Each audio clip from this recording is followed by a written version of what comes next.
Call this meeting to order.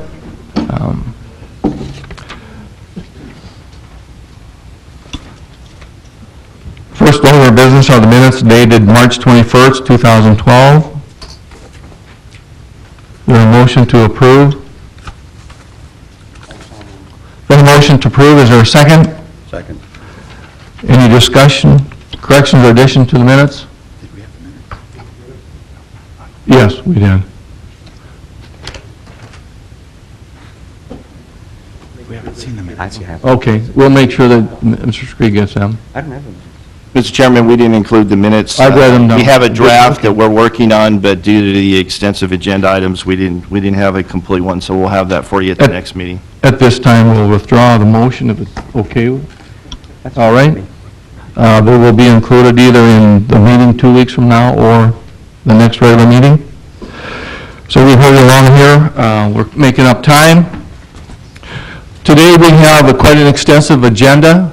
Feel free to come up when there's any item that calls for public input.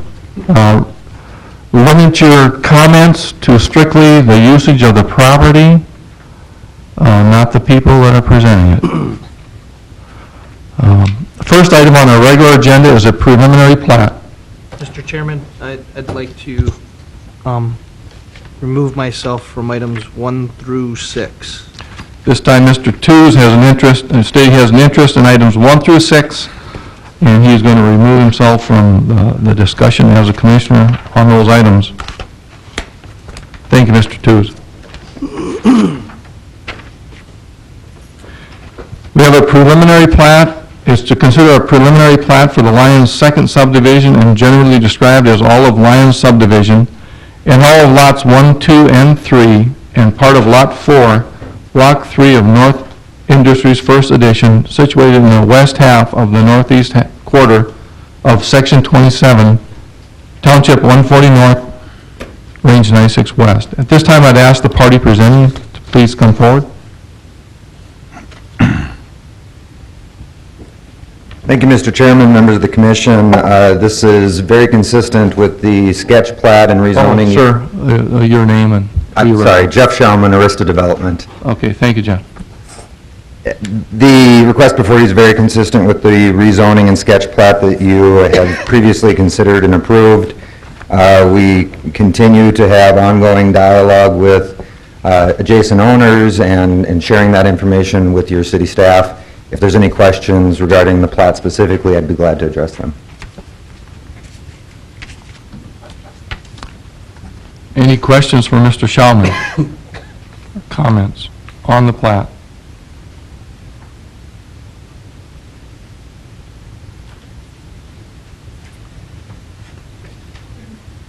Mr. Corton, do you have any comments or recommendations for this?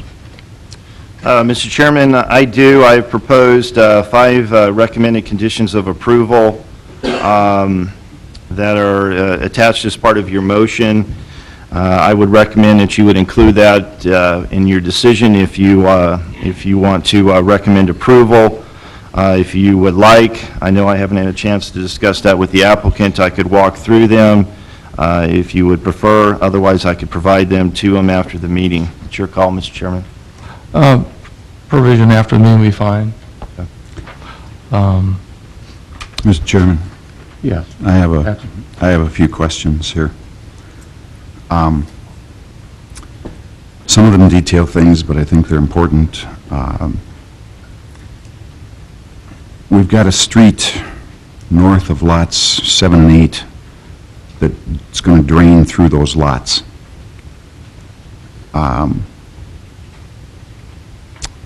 It would seem to me that we need to provide easements for both sanitary sewer and for surface drainage. Coming from the street that goes through the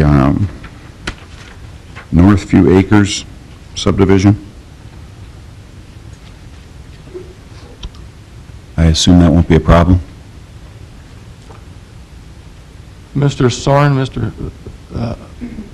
Schauman, you can comment too. We'd like to hear from the engineers.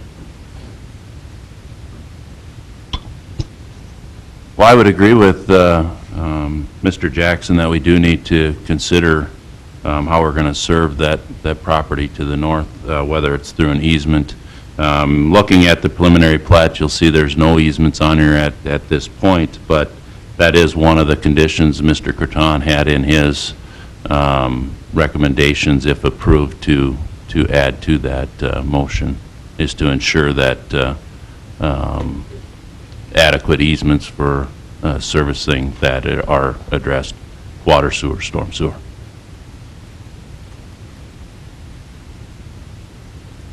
Mr. Shellman agrees. And it is item 4 there. And Mr. Jackson, does that satisfy your Yeah, question no, on that? it just,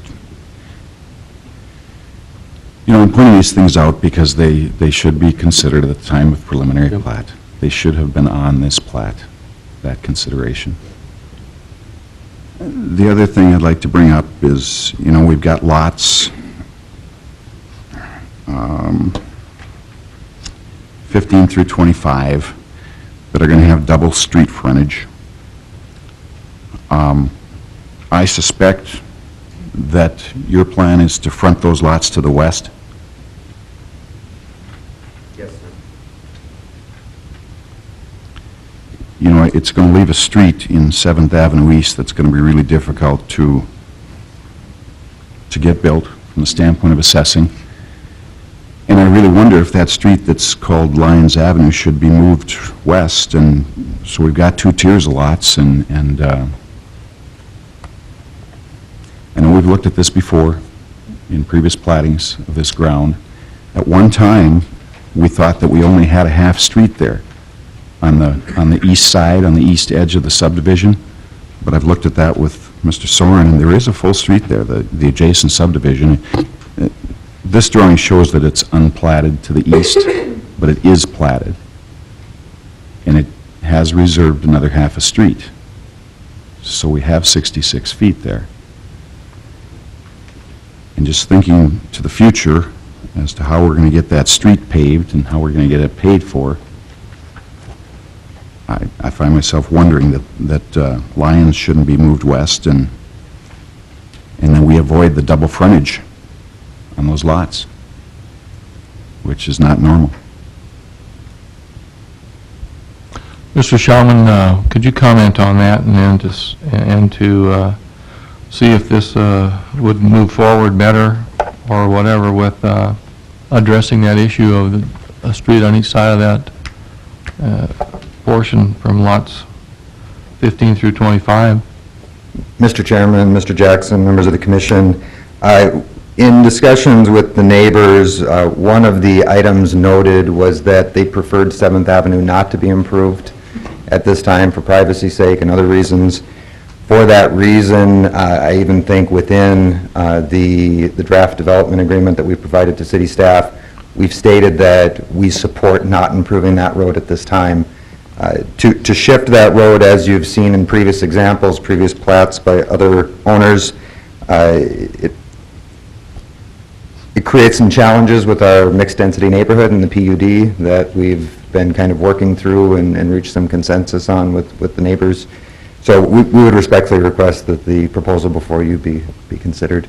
Regarding double frontage and the cost implications of someday improving that road, if and when that happens, I presume the city has a policy through engineering that would allow for some assessment upon the development, and perhaps Mr. Soren would be able to speak more to that.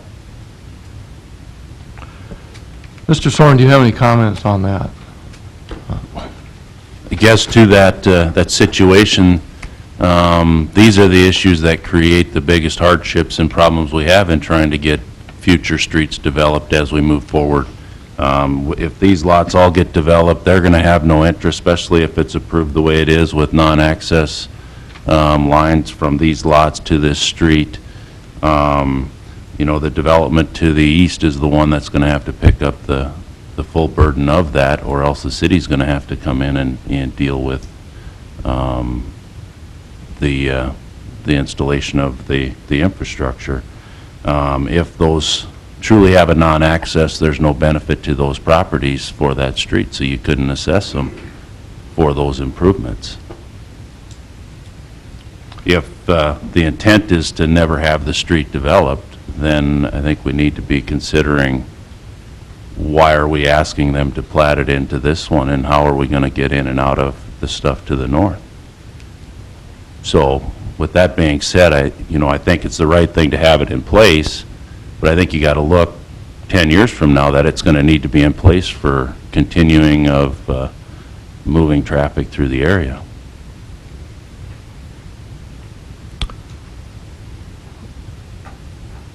I think it's quite obvious that in the future that you wouldn't want a house with a street on each side of it like that, and the added expense for whoever property owners and the city to maintain two streets.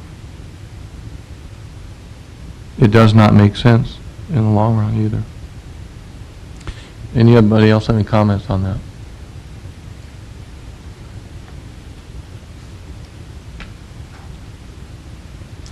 Mr. Chairman, I know we've been, and the developer, but as a city, we've really been trying to accommodate the landowner to the east. Right. And I think that was appropriate, and I think we should continue to do that. On the other hand, if we're going to plat this street, and understanding that there is 33 feet platted just to the east of it as a street, that means we think we're going to build a street someday. Yep. And if those lots are already served by a street to the west, on the west side of them, there's not going to be a way to assess costs to those lots in the future.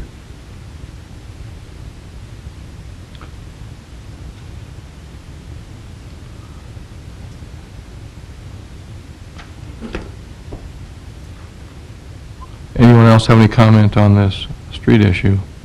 I think it's a real dilemma. I'd like to hear something creative from the developer. Thank you, Mr. Chairman. I believe that Lyons Avenue, if you look on the southeast corner of the plat, does have a local road connection to 7th Avenue. In other communities in which we develop, while individual lots may not have access, may be restricted, prohibited by a negative access easement, that road does provide access and in turn benefit. As it would develop today, it's one long dead end, for lack of a better word. And so I do think there is value someday to having that road to the development, to the extent that we would need to have a conversation with your city staff about including in a development agreement an appropriate cost sharing at a future time. We could then, in turn, through covenants and otherwise, notify those potential buyers that there is a future cost coming, and that they in turn don't have right to protest the public project. I think the question is really one of what the appropriate cost share is. And I don't know that we'll determine that today, but in dialogue with the city engineer and planner and your city staff, maybe we can. But we would be willing to include that in a development agreement. It sounds to me like something like that would have to be done very concretely to take care of the future problem that's going to arise with developing 7th Avenue East. So, Mr. Corton, do you have any comments on further discussions to resolve that? There's different ways that we could do that. I think the dilemma is a very valid one. It's one that's why I put the non-access easement issue, but I don't think that necessarily resolves the issue. You want to make sure that the property owners that would be assessed for that extension of the road are not going to be unduly burdened in the future as well. I think this issue needs to be resolved probably prior to us making a decision, instead of just delaying it and saying we could resolve that as part of the development agreement. So at this point, I'd recommend a continuance to next month, and hopefully we can come up with a decision to have that for you so you can make an informed decision next month. Thank you, Mr. Corton. Any other comments at this time? Mr. Schauman? Maybe a question of process for the commission. Given obviously everyone's time frame to move forward with the construction season upcoming, final plat would be next month. I know, and then thereafter to the city commission. Is there an opportunity that between now and final plat, because preliminary plat does, minimal for us, can, rather than a continuance or delay, can that be a condition precedent to final plat consideration? It possibly could be. I mean, the language have to be fairly extensive and definite to satisfy those issues, I believe, because it is a significant impact to have housing with street on both sides of it, and to also try to figure out who's going to pay for a street that probably will be there. I mean, looking to the future, that street's going to be there, more than likely. And the value of those properties that are bounded by two streets probably will not be as valuable as they are today, if that happens, or desirable. And without that street there, it's going to reduce the accessibility or the desirability of the lots adjoining to this property that would use that street, and the cost. So, I mean, I would like to ask Mr. Soren if he thinks that that could be doable, if that would be a thing to go on with, if engineering could, the city's perspective would be okay. Well, I think we certainly can try and work through those issues, whether the overall layout is acceptable or not. If we want to go with this layout with the double frontage lots, we can certainly work through the issues of, the financing and try and figure that out and come up with some language to do that. I mean, we certainly can do that. I think Mr. Corton has some issues with forwarding to the final about conditions and some other things. I don't know if you want to add some comments to that. Yes, Mr. Chairman, normally your preliminary plat, that's your vesting document for that, and that's when you establish your conditions for it. I would be comfortable if you wanted to move this forward and say, okay, this issue has to be resolved with the contingency that the applicant would be willing to accept any final plat conditions. Normally in final plat, you don't accept conditions.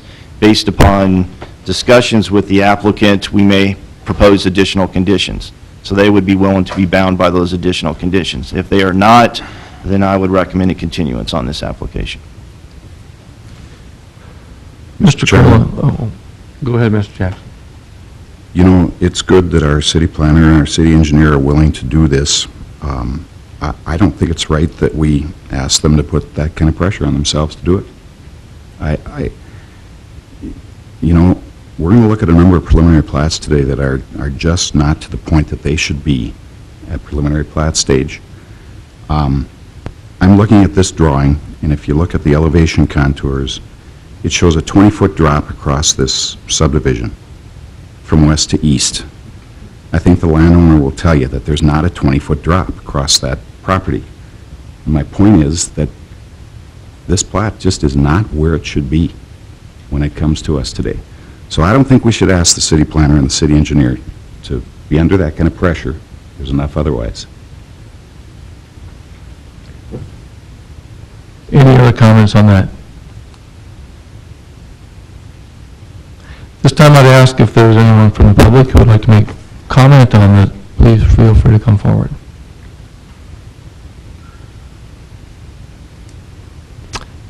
Being none, are there any comments from the commission? I too, I think to put the burden on the engineering department is quite a burden. They are overwhelmed. They're doing a fine job, but continuance would suit their needs better, I think, also. And the time frame it would take to work out something, this is quite an extensive move. And to guarantee the future of the road that's already laid out in there, 7th Avenue East. Any other comments?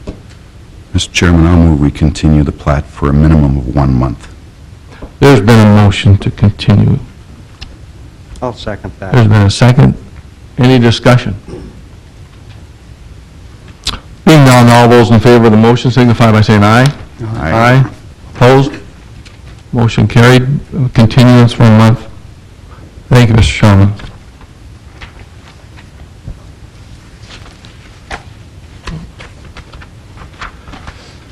Our second item on the agenda today is a preliminary plat. It's to consider a preliminary plat for Timbers First Edition, generally described as the south half of the southeast quarter of Section 29, Township 140 North, Range 96 West. Property is approximately 9.65 acres. At this time, I'd ask the party presenting, please come forward. Mr. Chairman, members of the commission, Jeff Schauman with Arista Development. Hopefully I have a more simplified plat for you today.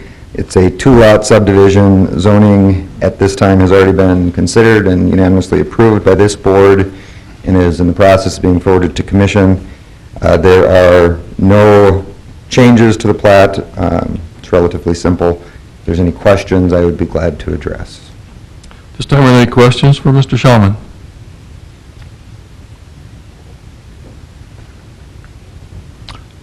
Mr. Corton, do you have any comments on this? Yes, Mr. Shulman, I just had a question. I know that you had rezoned this last month. Is this, the intention of this is to have it as a unified apartment complex, is that right? Yes, sir.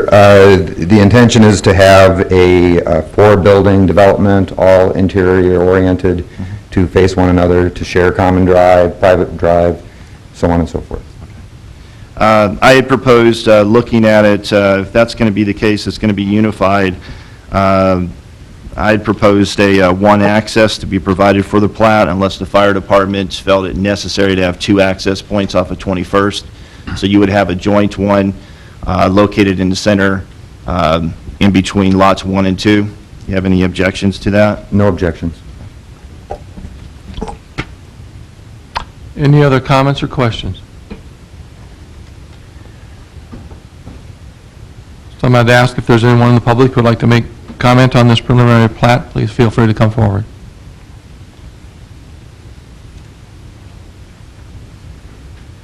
Being none, are there any other comments from the commission? Mr. President, I'd Mr. Jackson? just like to ask the city engineer if he's okay with the 75 feet, if we want that 75 feet of right-of-way. That's kind of on our major roads that we're seeing, that's becoming our standard that we're requesting at this point. That is currently a county road, and there is going to need to be some significant upgrades to that to make it urban. I think it's appropriate to try and keep it at 75 at this point. Thank you, Mr. Soren. Any other comments? Being none, we'll close the public portion of this hearing. This time I'd ask for a motion. I'll move we approve the preliminary plat. Been a motion to approve, is there a second? Second. And a second by Mr. Nodland. Any discussion? Being none, all those in favor of the motion signify by saying aye. Aye. Aye. Opposed? Motion carried. Recommend approval. Thank you.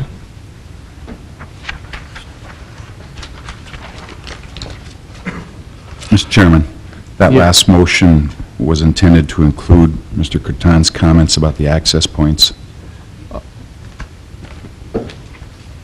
Mr. Nodland, Mr. Jack, that was a, I want to hear, is that acceptable that the motion included the comments about the access point that Mr. Soren recommended? Everyone agree?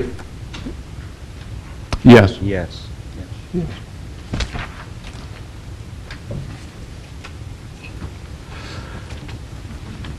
Item 3 on our regular agenda is a rezoning request to consider a rezone from AG to GC, LI, and GI for Energy Center North, generally described as attractive land located in the southeast quarter of Section 16, Township 140 North, Range 96 West. This time I'd ask the party presenting, feel free to come forward.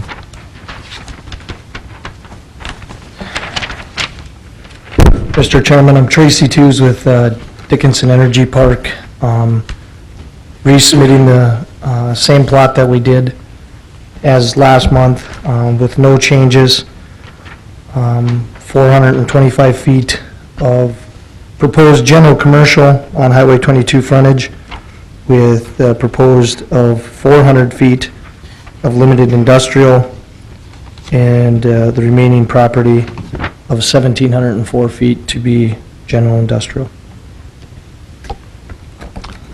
Any questions or comments from Mr. Tooze at this time? I have a question, Mr. Chairman. Mr. Elkins? Tracy, on here you have possible road locations. Are these going to be the roads, or are they not? That's up to your approval. This is a preliminary, and when it comes to the final, it will be the 80-foot right-of-way and proposed road, that, if that's where you wish to have it. Okay, another question I have is the width of the road. Is that going to be conducive to handling the type of traffic that you foresee running through here? And I'm talking about, because it is general industrial or industrial, it'll be semi-traffic or truck, trailer type traffic. And Mr. Elkin and Mr. Chairman, we emulated what we did up at North Industries, and it's an 80-foot right-of-way. I think the actual roadway is Ed Schott might have to help me on this, I think it was 66 foot in North Industries. Was it 66, Sean? I think the right-of-way was 66, the road's probably 40-foot face-to-face, I believe. So we're even greater than what we did in North Industries with Halliburton and Baker Hughes subdivision. I guess my concern, Tracy, is the fact that everything is, the nature of the road, how it's squared off to the world. But Yep. the fact is, I operate a truck and a trailer, and a 53-foot trailer, pretty tough to come around this type of a situation. You know that. Mr. Elkin, Mr. Abramson, the roadway to the north is an 80-foot roadway easement as well, and I think that's BK subdivision, Yes. so Okay. it's up to your approval. Most of the traffic coming in and out of there, would they, they're going to access, we don't know what's on Block 1, Block 2, and Block 3, but say something coming out of Block 3, most of it would go where, do you think? What would access those particular lots? At what point from those roadways? On Block 3, we have stated that it is going to be RDO's facility. I would foresee that the majority of their traffic would access onto 33rd. Block 1 would access to the south public right-of-way to Highway 22, and Block 2, I would assume, would have more than one or two approach. Currently, we're just planning for 3 users in this industrial park. So there wouldn't be a lot of through traffic, it's pretty much go to the lot itself, whatever business is there, and back. No, Mr. Shaman's facility is Block 3, Block 1 is another facility, and Block 2 is another facility.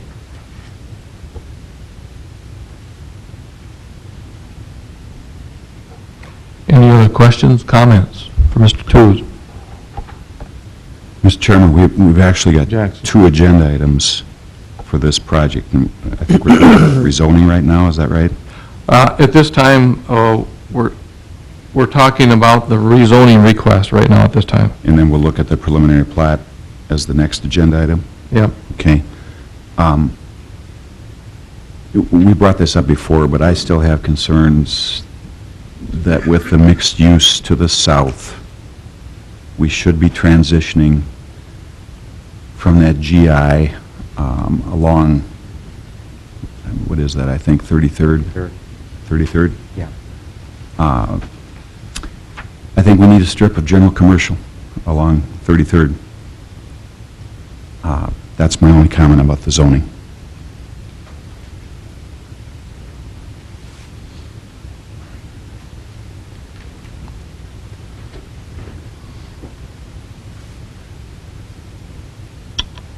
Mr. Mr. Chairman, I could just add just some additional information. The rezoning application itself is consistent with our recently adopted corridor overlay district.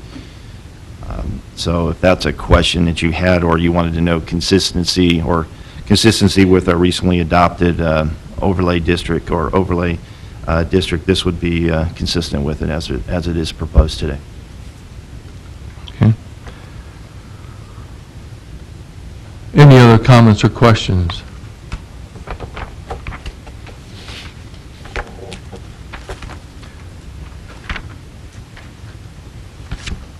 Mr. Tooze?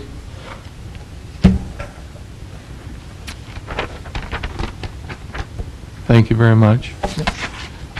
And at this time, I'd ask if there's anyone in the public who would like to make a comment on this rezoning request. Please feel free to come forward.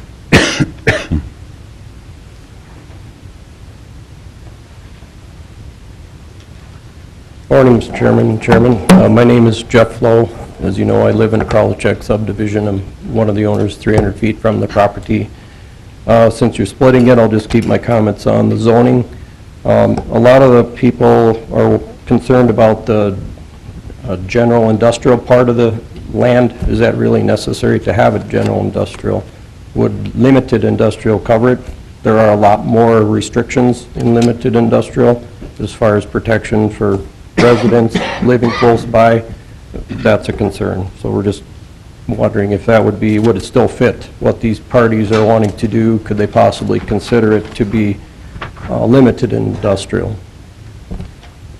I agree with Mr. Jackson. Also, the mixed use across 33rd, that's another thing. It'd be nice to see general commercial along 33rd, just for future use, people that would be residential right across the street.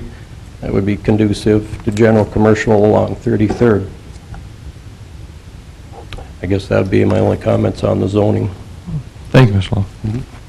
Ms. Tyler, is there anyone else who would like to make comment? Please feel free to come forward.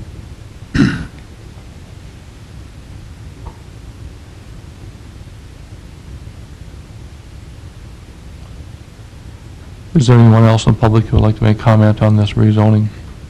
Please feel free to come and make your comments. Make note this time Mr. Lawland has an interest in this, so he lives across the road from the proposed zoning change, so he has left himself out of this discussion. Anyone on the convention wish to make comment? Any further comment? I'd like to hear another comment actually on the overlay, because we have been really working hard on that and want to support it. The concerns of the not having any commercial on the south side of this. It fits our overlay. And the properties to the south of 33rd are their future use proposal. With respect to your question, Mr. Chairman, the properties to the south of 33rd are proposed to be mixed use, our mixed use designation, which can include commercial and residential. That is true all the way to 34th, or 34th or 40th, depending on which way you're naming it. That whole area has been designated, at least at least as part of our future land use map, as mixed use, which can include commercial or residential. Thank you, Mr. Catan. Mr. Chairman, Yes, Mr. Jackson. the overlay corridor ordinance that we have, I think is going to really be a good thing for us. But right now, I don't think 33rd is part of that ordinance, is it? And I realize we could add it, but it's not, 33rd is not part of the overlay corridor right now. And my whole reason for bringing it up is to provide transition. We've accepted the fact that this is industrial. This area north of Dickinson is industrial. But now we're going to move to mixed use, which is a lighter commercial and residential to the south. And it just seems to me that it makes sense to, along the roadway, which could, by the way, be our bypass.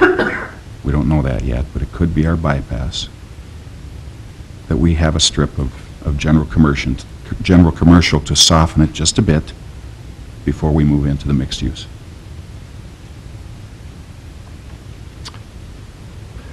In that point, I would like to hear a comment on that from Mr. Coling on, being we have a rezoning request that we're addressing, and once that, if that is addressed and continues on, if it's approved or goes in that direction, does this tie our hands in any way about providing additional buffers on the property so the people to the east of this property are satisfied? Mr. President, with respect to zoning reclassifications and zone designations, your discretion is more or less plenary. You can decide based upon what you believe the best land use is for those particular properties. It doesn't necessarily tie your hands, but one zoning decision will necessarily affect how you choose to zone other properties in the area. You still have the discretion, but obviously if you zone part of this as industrial, that changes the character of the area and may change some of your considerations going forward with how you want to zone adjoining properties. Thank you. Mr. Croton, do you believe those issues can be thoroughly or taken care of if it moves forward on the boundary that butts up to Highway 22 for this property, so the people across the road to the east are satisfied? Mr. Chairman, with respect to your question, if you're talking about the GC use that's along the interstate, yes, we have our corridor overlay district, which applies. Also, the land use that would be applied for the general commercial, they would be required to conform to it.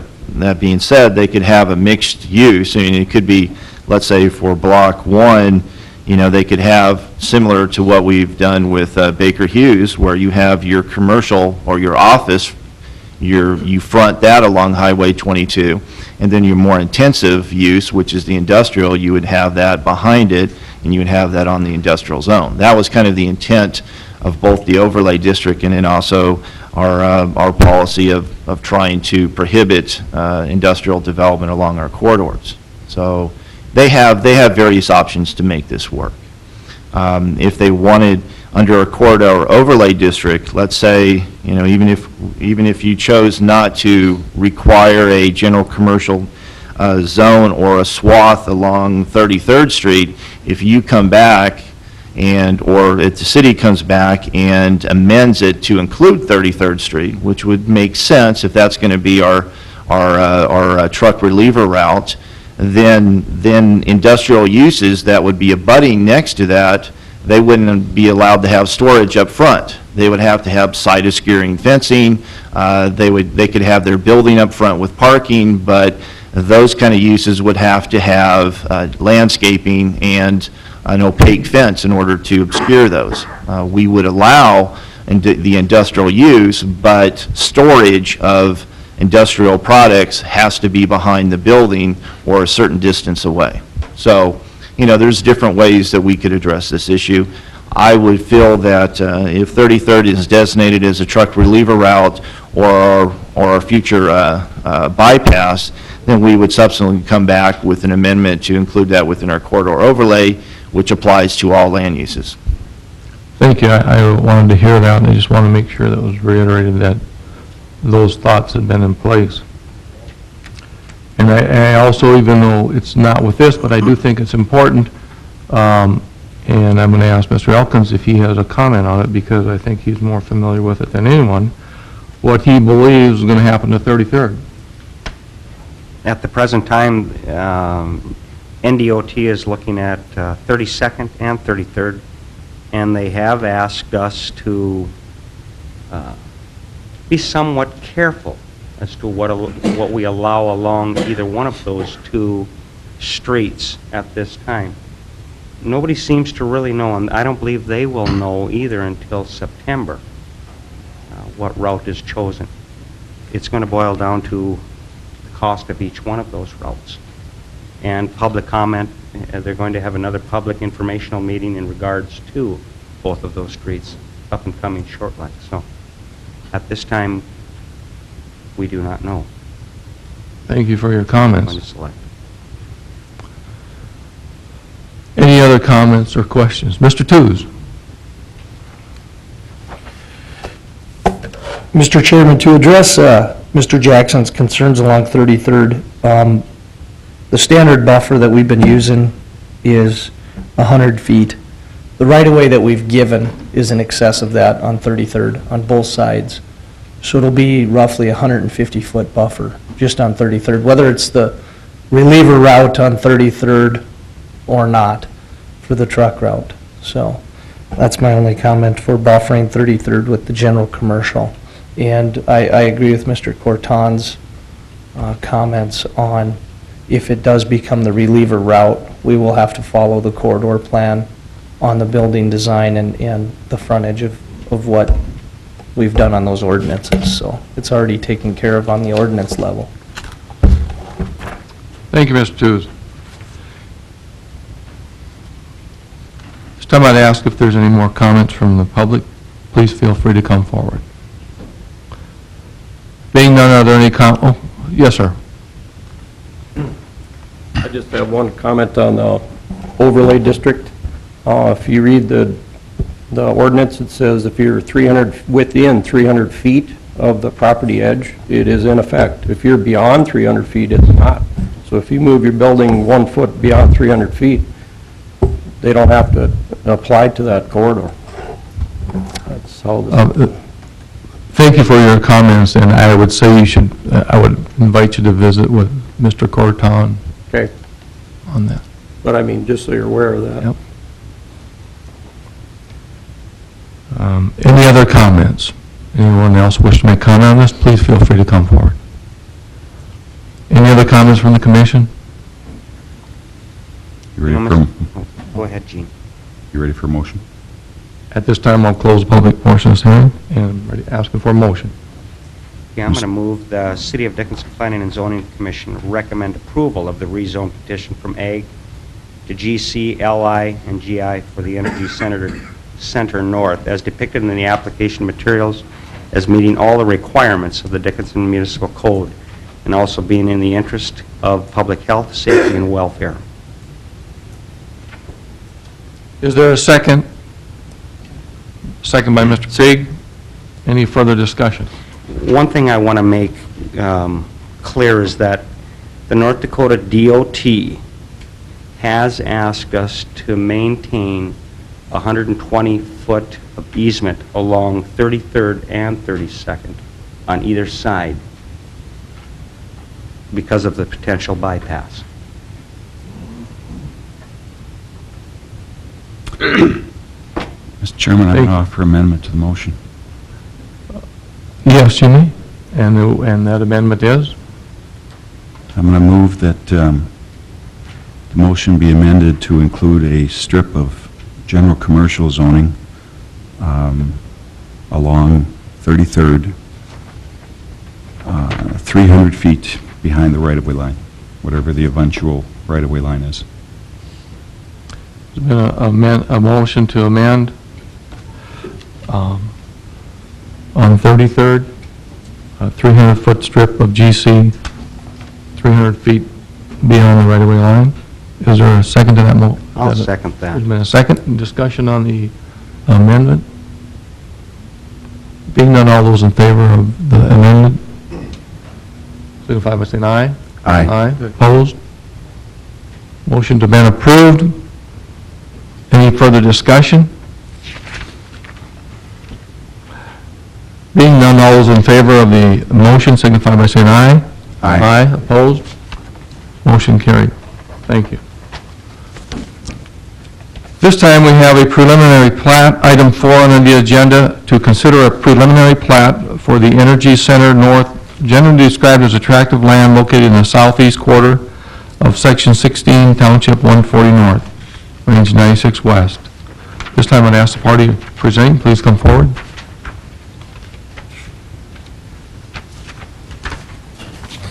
Mr. Chairman, Tracy Tews with Dickinson Energy Park. I believe this is the third or fourth time you've seen this.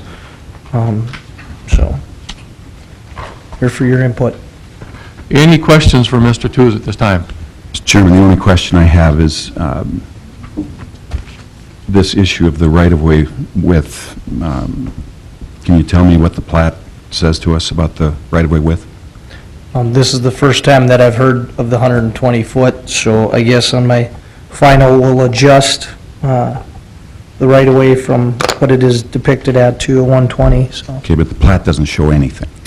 No, it does not. I don't know what your original intent is, and I wasn't aware of the 120 either. Is that what the DOT is asking for? That's what they're asking for. You know, that's what they've asked us for. Sean, you've been there, that's what they've asked. Yeah, they, you know, a minimum 240 foot of right-of-way is expected for whichever route is picked to go. I think there's probably two routes that are more favorable than the third one, and this happens to be one of those, and I think with the development as is coming in, we need to try and keep that. So I think we should be requiring 120 foot of right-of-way along 33rd. And the other 120 obviously would come from the other side. Right. Do you think that should be maintained or required until the route is chosen, or and with provisions for removal at the time, whichever one is not, or? Currently, they're all section lines. I think we, you know, with it being county roads, and if it's not the selected one, then we'll have to look at how it develops and what we can do. And yeah, there's potential that some of it could go back, but when you get out into this rural area dealing with ditches and drainage and everything else that goes along with it, 200 foot of right-of-way is probably not unreasonable on section line roads. Thank you, Mr. Soren. Mr. Corton, you have a comment? Mr. Chairman, I could, Tracy has staff's proposed conditions. I would recommend a modification then from the 100-foot road dedication to 120 feet per comments from Commissioner Elkin. That would include both Highway 22 and then also 33rd Street. I believe Highway 22, you have sufficient for that, so that shouldn't be an issue. You will notice that I'm going to propose to put North Dakota DOT, whenever they're providing access along a major corridor, they should be a signature block for the plat. This will ensure that their issues are resolved because they'll have to sign the Mylar. So that's one of my recommended conditions, and I'm going to add one to it. I neglected on not placing the condition, the one that I started proposing last month, that prior to final plat approval, the city shall receive a water verification or water availability verification from Southwest Water, since Southwest Water will be the water purveyor for it.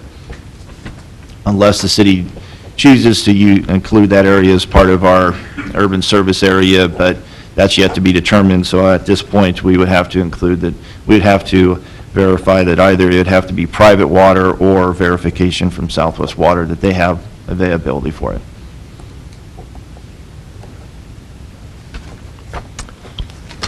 Am I right, right now Highway 22 has 200 feet total of right-of-way, is that true? Is it 200? 100 feet each from center line? It could be, I'm not sure in this area. I haven't looked at Highway 22s, but I believe that's probably close. Mr. Chairman, it's 200 feet on each side. 200 feet on each side of center line, so their right-of-way goes quite extensive. It is 100 on each side. 100, feet, okay. 220. Any other comments or questions?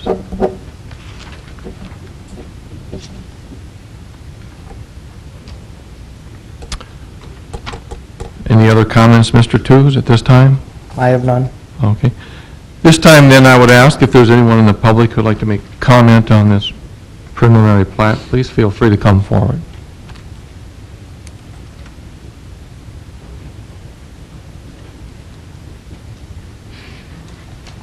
Well, I'd just like to comment on, we don't have the plot, I guess, the people from Krolichek We did have a meeting with Tracy back on February 23rd. The agreement there was on a setback or a no-build zone, and that was agreed to be 300 feet. And there were stipulations in that 300 feet no-build zone that you'd have a paved frontage road and a parking lot and a possible display, you know, whatever the business was, they could display new equipment so it would look nice. That was the agreement. We were supposed to receive the plot and just those notations on it, but we did not. So we don't have what you have. We haven't seen any contact since then. Tracy did call me the day after our meeting, said he met with the builders. As you know, it's our RDO now. They wanted the 200-foot setback. And I said, well, we just agreed on it yesterday. I don't think people would want to be changing it. We initially wanted a 400-foot setback, so we compromised to the 300. Thinking about that, I looked at other businesses along 22 yesterday. Very few of them are 300 feet back from the highway. If I was a developer, that's a lot of land to offer. You know, we're just looking for things to reduce noise, to give us some protection, because we're a subdivision. We're the only subdivision right next to this development. If you go closer, if the overlay corridor is in effect, I think we'd be in agreement with that, you know, because then you have a lot of things in there to say it has to be a nice appearing building. You know, you have a lot of things in that overlay to protect how it looks and how it appears.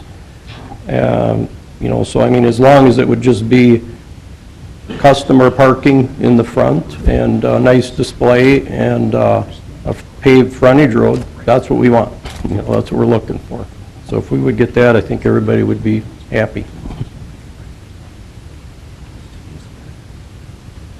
This all needs to be correct. I guess we didn't get any, everybody left their email addresses, everybody left their, you know, we were supposed to be contacted, we weren't, so it's a little disgusting for us that we don't get feedback. Thank you, Mr. Lowe. Yep.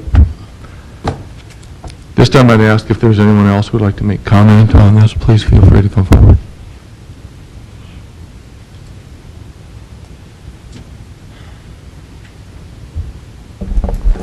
Thank you, Mr. Chairman, members of the commission, Jeff Schauman, RDO Equipment Company. As of yesterday, we are the new owner of the corner parcel affected by the potential increase by the 120 feet, so it comes as some surprise. But the question I would offer to the commission or to the city engineer, the current right-of-way along Highway 22 is 200 feet wide. How would, from a street profile section, how would 240 provide for any different kind of a traffic movement or lanes or what have you? Well, currently, as you're aware with 22, it's a two-lane roadway, expanding to potentially 5. The cross-section for the bypass is yet to be determined, but one of the options is a 4-lane divided highway, which is part of the reason for the additional right-of-way to ensure that that could be accomplished if need be. So the state would acquire additional right-of-way along 22 to accommodate that divided highway? Well, the divided highway would be on the truck bypass route, which is 33rd potentially, or 32nd, or 34. Okay. I thought it jumped there. That's where that's where we're asking for the 120 feet is along 33rd, not on Highway 22. And it's not determined what that's going to be, but that's certainly one of the options that's being looked at. And so they're asking us to try and preserve as much as we can to accommodate that, so we're not tied down to our options. Okay. Thank you for the clarification. Thank you, Mr. Sherman. Mr. Chairman, Mr. Jackson. you know, I understand the 120 feet, but it does bother me a little bit that we take that much and the bypass doesn't end up in this location. I'm not sure how we would take care of that. If Mr. Soren and Mr. Colling have any ideas, could we get an agreement, if we were to approve this, say, with 75 feet, could we get a development agreement where the property owner would agree to give that additional 45 feet at no cost, should the bypass end up being located here? Is that something we can do? Or do we think we just need to take the 120 now? If we do, I'm fine with that, but That was my question for Mr. Storm before, is if we can give this back, how easily we can arrange this so if we don't need it, if whoever chooses, the engineers decide it's going to be on 34th or 32nd, those places that have been reserved in case it's there, it'll revert back to whatever you think should be acceptable. The process to give it back is a street vacation, and it comes back through this process, and you'd have to see the portion that they're going to vacate and approve that and recommend that approval, and then, goes through city commission to do that. To answer Mr. Jackson's question, a concern I'd have about a 75-foot right-of-way with the potential of 45 is, do you build at that 40, how do we control the development on the lot if their setback from the right-of-way line is, 45 feet, and they build to that, and now they give us the right-of-way, and their building sitting right on the edge of the right-of-way, is a concern. I'm not saying that it's not something that couldn't be looked at or addressed, to try and accommodate that as well. But if the development of the lot is already taking into effect the 120 feet, it seems to me we would just soon take that right-of-way and then work on how we get it back to them if it's not needed. Mr. Coling? Mr. Chairman, I tend to agree with Mr. Soren. I think it'd be easier to take the 120-foot right-of-way and then give some of that back through a vacation process if it turns out that it is not needed. It's going to be more difficult from I think from a development perspective and for the city to try to have some agreement to acquire certain right-of-way after they may begin development on it. So should these same things be looked at right now on 32 and 34? This morning is the first that I've heard of the DOT's request for 120-foot right-of-way, but I think in the future that's probably the way the commission wants to go, is to preserve that right-of-way with the option to vacate certain portions of it if it's not needed later. Thank you. Mr. Chairman, I would agree with that discussion and second thought, but I do think it's important that our minutes just include something about a discussion about the potential for vacating in the future, because that would make sense. Sure. Mr. Chairman. Mr. Tooze. Mr. Jackson, in talking about the right-of-way, it doesn't seem like it's that much, but extending it from 75 to 120 feet for that distance on both of the frontages is 16 and a half acres taken out of this parcel. That's a lot of property. I mean, it's pretty extensive just on a whim. And we're kind of, and I think you realize, we're kind of at the mercy of the state right now.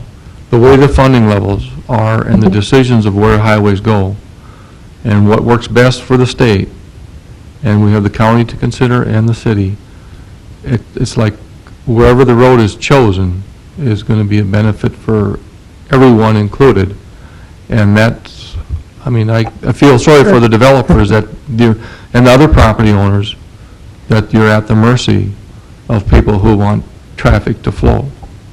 I just don't understand why 33rd would need a more heavily right-of-way than Highway 22.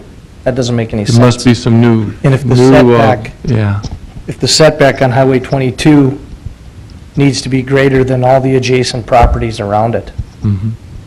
it seems a little unjust to this development when this development is following a corridor plan that doesn't even exist on this property yet. Yep. So, I guess that's... This request was made of us in the county, and I'll tell you why. It's because of the cost of the project.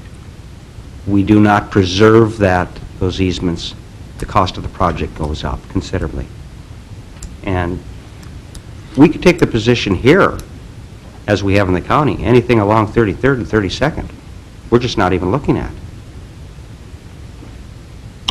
Mr. Chairman, Mr. Corton. if I could just add a point, I mean, this is for preliminary plat. It could be discussion in which the applicant could have with DOT, and if they revise their comment, then at final plat, it could be that could be resolved per verification from DOT. Otherwise, yes, we need to preserve that. That's what they're asking for. This will obviously be, the 120 feet will be a benefit to all parties if this will be a truck reliever route or bypass due to the traffic and the rest. That will significantly increase their property. If it's no longer necessary, they can get the back. But the problem is the development expectations for these are immediate. And last thing you want to do is try to acquire property. It's better to give it back than acquire it. So unfortunately, it's not as if the applicants can wait until the state determines exactly where the bypass or reliever route will be determined. That's going to be the latter part of the summer. I would imagine that your development expectations will be in the very near future. So I think we need to preserve it. But we could allow the applicant an opportunity to, before this comes as a final plat, if you ultimately approve it, to discuss with DOT, and if they choose not to require it, then it can go back to a standard width to be determined by the city engineer. Mr. Soren, Chairman. does that sound appropriate? Yeah, that certainly is, and we do have another meeting this Friday that we certainly can discuss the right-of-way issue again. I did want to point out one thing. Tracy, I believe your property, if I'm looking at the plat right, is 2,500 feet. Is that from 22 back to the west? If you're looking at it right, yes, it's 2,519 feet from Highway 22. And if I look at that with the 45 feet additional, that's 2.6 acres. Mr. Jackson put a condition on that. It's 120 feet, and the zoning goes back another 300, so that's 420 feet into 2,520 feet. So you're adding the change from, You have to. You change the zoning on it. okay. Well, that's not losing the land, though. I just No, wanted it's to make not losing the clarify, that's land, not it's for right-of-way, and that was repurposed. how I thought you had indicated, so. Yep. The additional right-of-way is actually 2.6 acres. And Mr. Chairman, a clarification on the additional requirement for GC.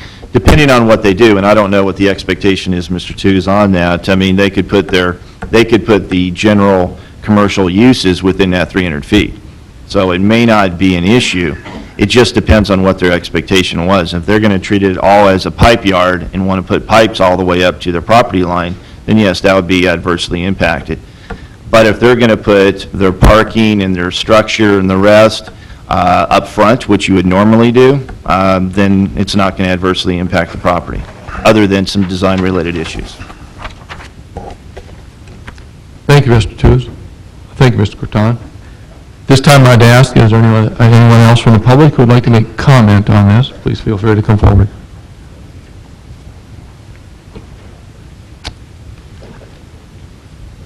Any other comments from the commission?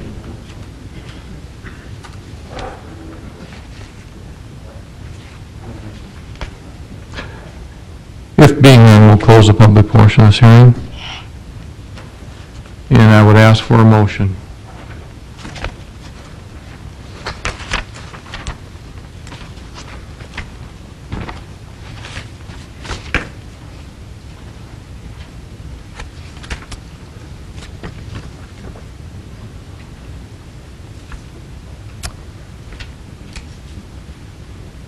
Would anyone like to make a motion on this? Agenda item number 4?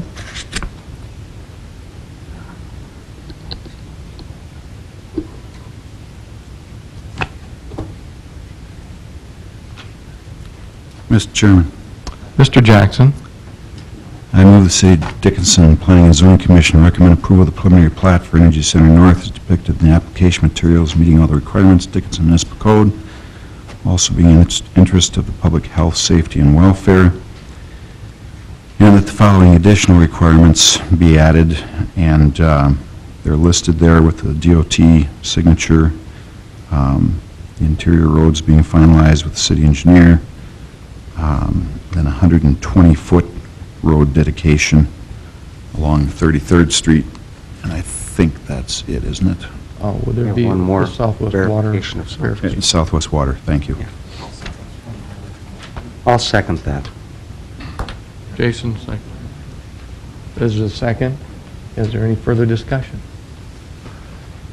Any discussion? Being none, all those in favor of the motion signify by saying aye. Aye. Aye. Opposed? Motion carried, recommend approved. Thank you. We shouldn't have them.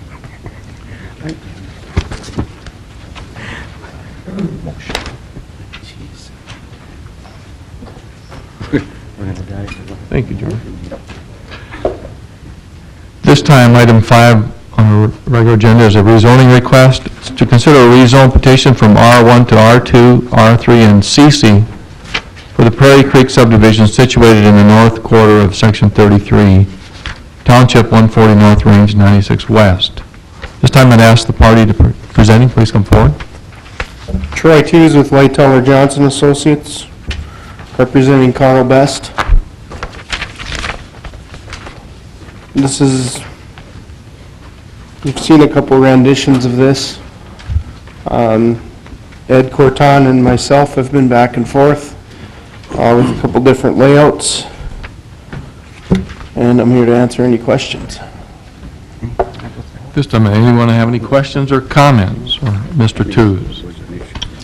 Mr. Chairman, I could just add, just for clarification, the rezone map that was attached in the packet materials after discussions with Mr. Tews, he revised it per staff comments. That was not given, it was not given to us in sufficient time in order to put it with the packet material. So we have included the new zoning map that depicts a larger amount of R1, and then also a road extension for per staff comments that we feel comfortable with.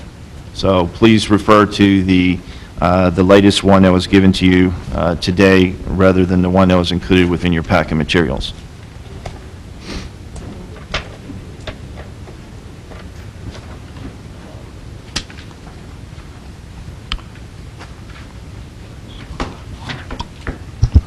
You have that, George?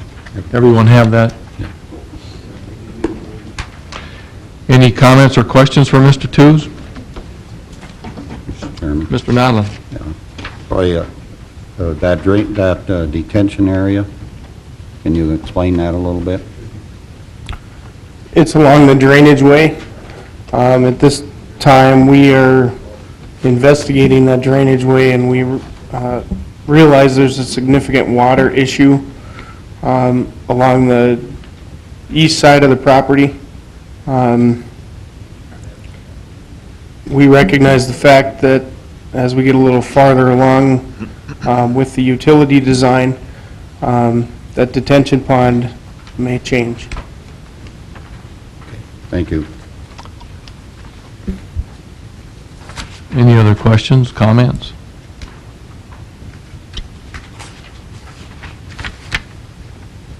Mr. Chairman? Yes, Mr. I have one question that, moving that road closer to the drainage ditch, I know that gets lower as we go that direction. Have you looked at sewer to see if you can serve that and get proper coverage over that? I just have a concern as we get closer to that drainage ditch that we may have some issues with sewer getting fairly shallow. We've looked at the adjacent sewer in the development to the south, and that's 16 feet.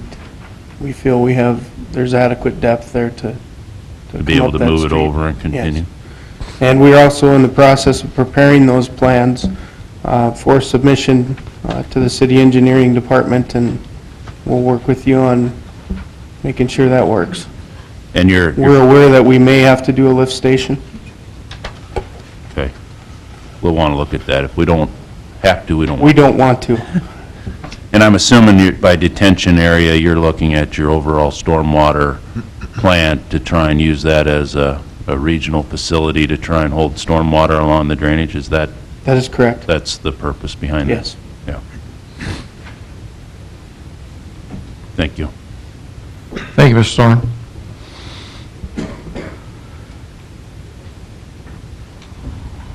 Mr. Tooze, what would you propose as far as when you building, what would go in first? What would you do on this This development? developer is an R1 developer. When Mr. Corton came back and asked for additional R1,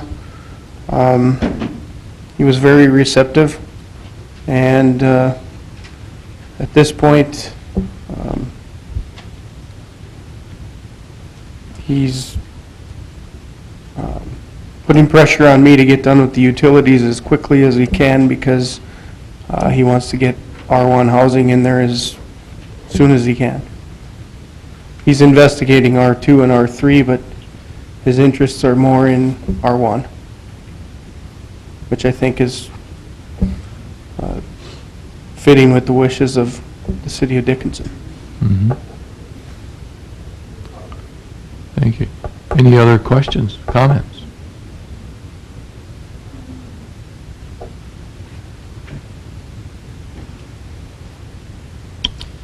Mr. Corton? Just for your reference, I received the fax yesterday from Larry Kostelecki. I can't verify it, other than it's a fax, but it's a fax by him, signed, that he opposes the development, and he states the reason that's included within your additional materials.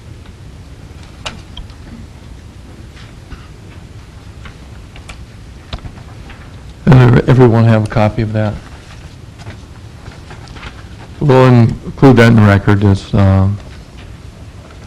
individual opposed the development.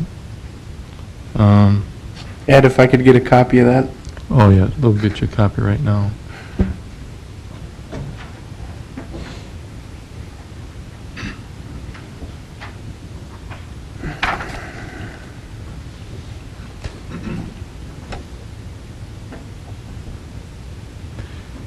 Any other comments or questions for Mr. Tooze?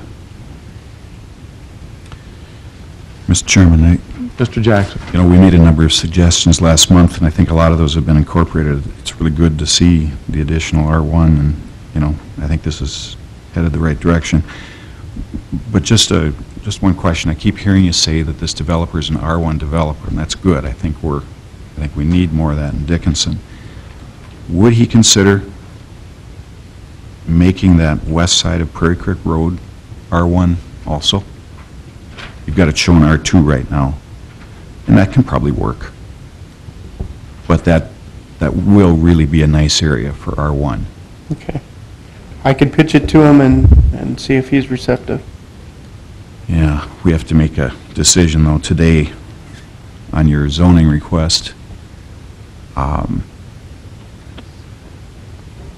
I don't know how the rest of you feel. I don't think it's something I would want to hold up the At request. this time, we felt that R2 was appropriate, since there's going to be significant R3 development across the street from us, States. So we'd buffer, it was buffering our R1 development from States. I think that this is the point that Kostelecki is trying to make in his letter as well, I believe. And I don't know that it should be a showstopper, but... Mr. Chairman, if I might... Mr. Elkins? You're looking at Block 7, and I've looked at that too, right? I believe it's Block 7 in the west. It would be the east, half of Block 7 being R1. Yeah, I would agree. I'd like to see more R1 up in there too. I don't know if there's, Ed, any comment? Well, here's a suggestion for that, and I don't disagree with you at all. My suggestion would be, if you feel comfortable with it, propose it. This is a big development, and they could always come back with a rezone just for that lot, and if they're opposed to it. So why not have a motion that you would recommend that area change, and then they could come back, because they're not going to develop that to be the first thing that they develop, and then it could come back for to amend that portion and rezone just that section. Okay.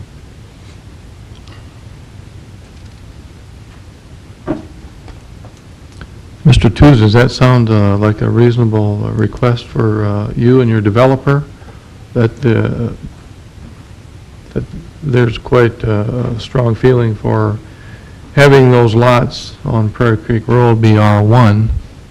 And what did they propose to put in there as R2? What type of building was going to go in there? I believe they were going to do townhomes. Were all these buildings going to be for sale, or were they going to be rented by the developer, or does he They'll be sell? for sale, Everything be sold? yes. And, Mr. Chairman, Mr. Jackson? you know, just a suggestion for you. I look at 19th Street there, where you've got actually R3 on the north side and R1 on the south side. Maybe you want to swap those. Maybe you want to make the south side R2 and then take the stuff on Prairie Creek Road and make it R1. But Okay. Sounds like a good suggestion. And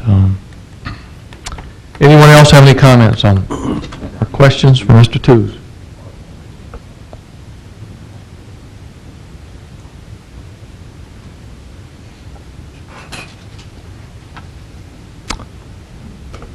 Thank you, Mr. Tews. This time I'd ask if there's anyone who would like to make comment on this, please feel free to come forward.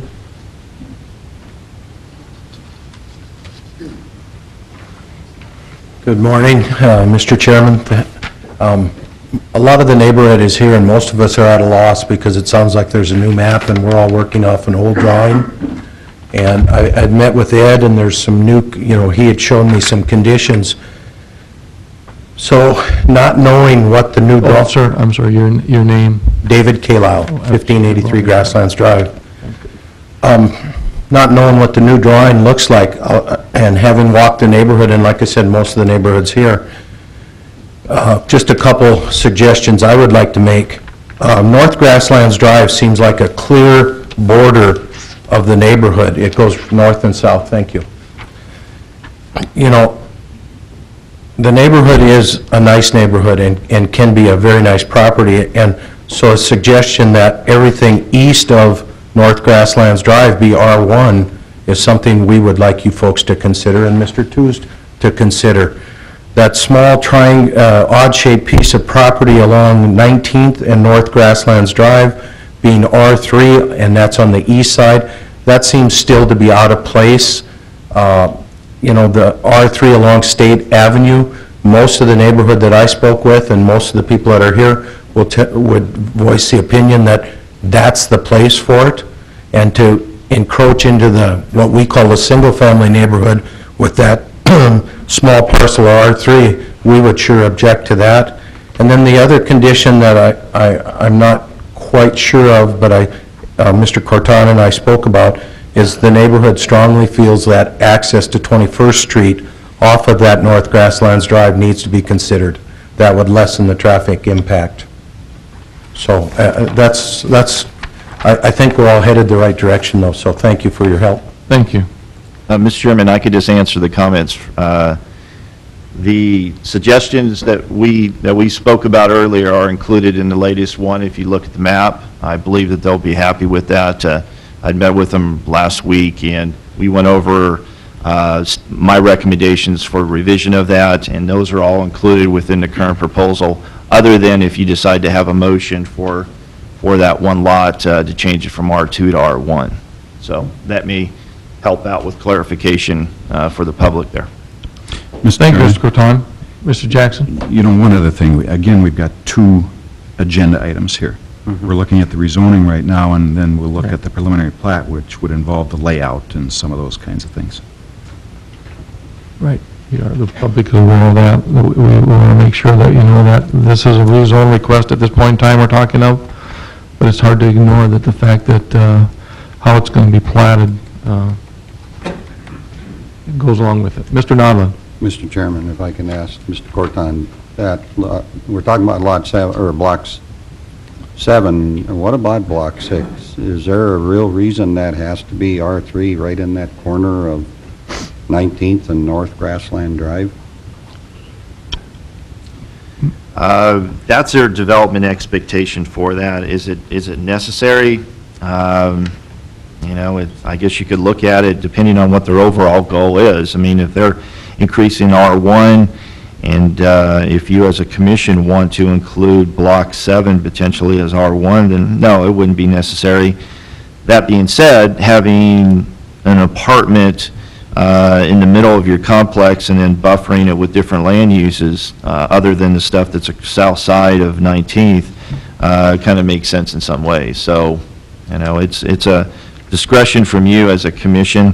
R2, you know, for that whole block, and if you're going to change, you know, propose a change for Block 7 would make sense, maybe going to R2 at that point. Because R2, you're allowed to go up to 10 units. You're allowed to go up to 10 house units if you have enough square footage per lot. So that may be what their development expectation is, and they may still be able to get there with a lower zoning district for it. If I may, Mr. my question is that I'm just looking at the aesthetics of it. That's my question. I mean, I think that was what David had said. Could all of that be R1? Everything on the east side of North Grasslands Drive? It could all be R1. I mean, you could, that's kind of your perspective. You know, I think the applicant has already mentioned that they are more of a single-family developer, and I would not have any objection to promoting it all as R1 to the east of it. As a commission, you could propose that and say, this is what we're comfortable with, and they could come back at a future date and propose a change, and then you could evaluate it accordingly. I know they want to get moving on it.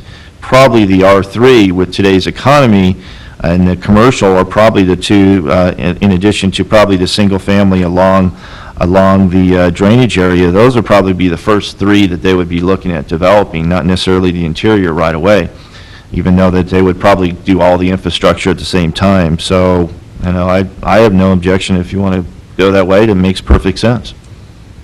Thank you. Thank you, Mr. Nolan. Thank you, Mr. Corton. Any other comments or questions? This time I'd ask if there's anyone else in the public who'd like to make comment, please feel free to come forward.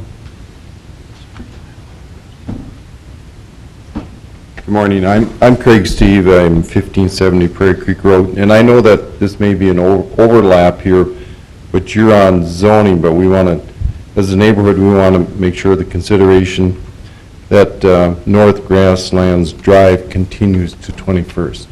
But that, I think that's part of the preliminary plat. Am I correct? But it does.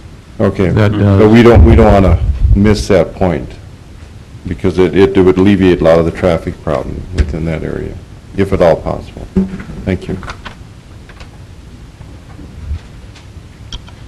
Mr. Chairman, Mr. Corton. you know, that makes perfect sense of staff, as I think that having access for that commercial, I haven't spoken directly about it with the city engineer, but that commercial piece is at a corner. It's going to be a very congested corner, and that's why we propose to have two access roads around the perimeter, probably to be their only access to the site, instead of direct access off of one of those roads due to the slopes that we have, maybe allowing a direct access to the east of, or to the west of North Grasslands Drive, if there's enough distance there. But we want to make sure that, yes, we have North Grasslands Drive, including going all the way to 21st Street. It only makes sense for that development because there's going to be a significant amount of traffic that will want to take that, and we want to accommodate that. Thank you, Mr. Corton. This time, is there anyone else who would like to make comment on this? Please feel free to come forward.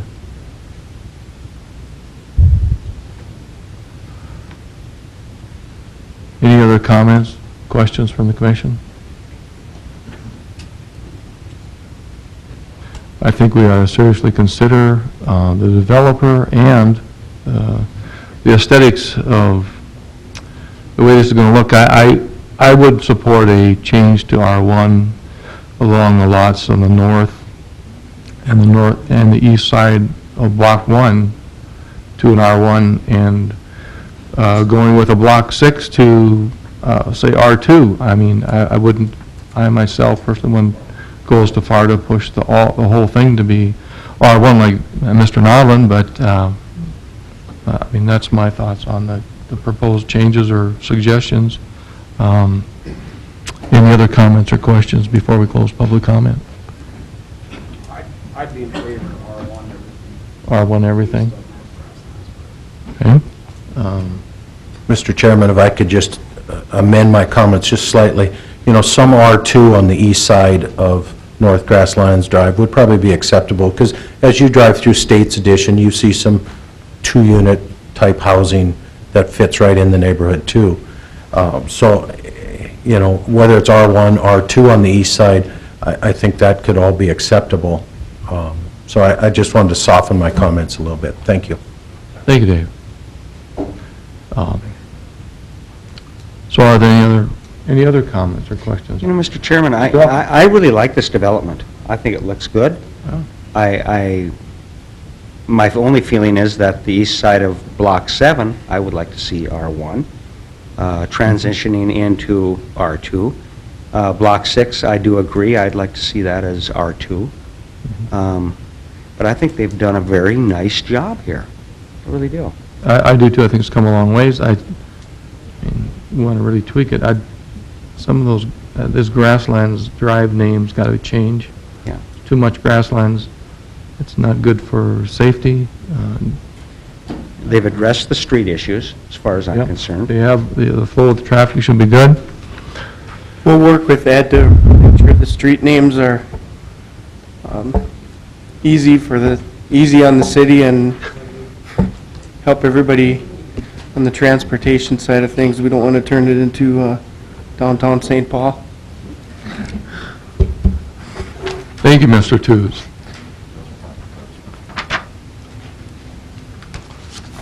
Any other comments or questions from the commission at this time? Mr. Chairman, Yes. I would concur with that as well. I think we could change the east side to R1 and then everything else there R2. That would be my feeling. I don't think it's fair to make it all R1. Right. I think a decent-looking R2. And we've made that comment before, that you can have a junky R1 or a beautiful R2. I mean, it's the individuals, it's the people that are going to live there that really make the difference.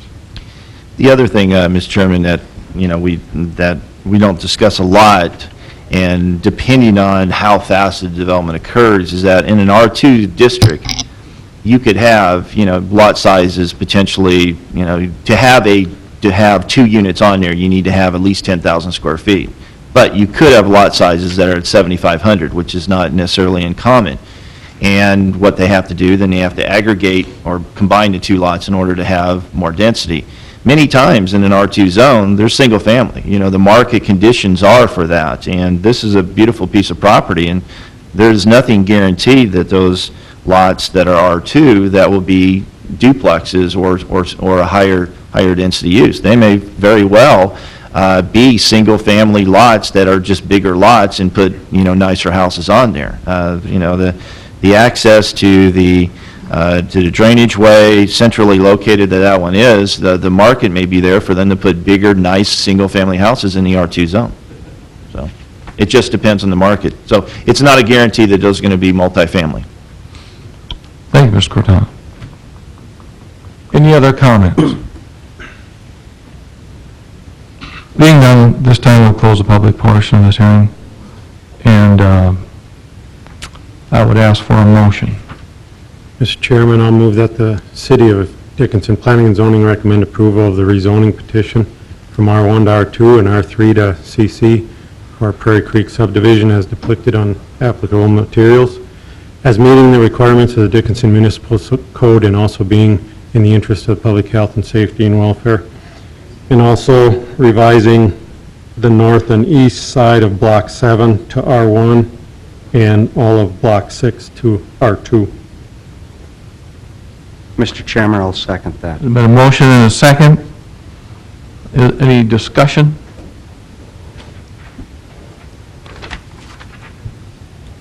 Being none, all those in favor of the motion signify by saying aye. Aye. Opposed? Motion carried. Thank you, Mr. Tews. Mr. Chairman, just for clarification, I want to make sure that I understand that correctly. On Lot 7, you're talking about the side that would front off Prairie Creek Road, that half block would be all R1, and then the flip side of that would be R2? Is that what you're Right. asking for? The motion went from the northeast side of Block 7, those lots on the north and the east side of Block 7. Those lots would all be on Prairie Creek Road? Between North Grasslands Drive and 19th Street. Yep, and Everything 19th on the Street. north and east side. And all of Block 6 would go to R2. Correct. Okay, thank you. Being done, all those in favor of the motion signify by saying aye. Aye. Aye. Opposed? Motion carried. Thank you. This time, item 6, we have a preliminary plat, to consider a preliminary plat for Prairie Creek subdivision situated in the northwest quarter of Section 33, Township 140 North, Range 96 West. At this time, I'd ask the party presenting, please come forward.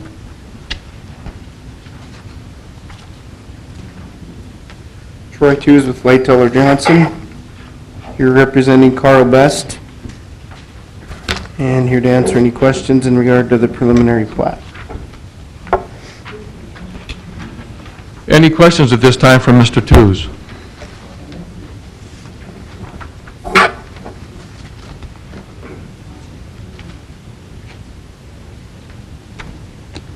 Mr. Chairman, Yes. I would just make a comment. You know, I believe in the new ordinance. They have not been in front of Park Board yet, and I think that's supposed to come before preliminary.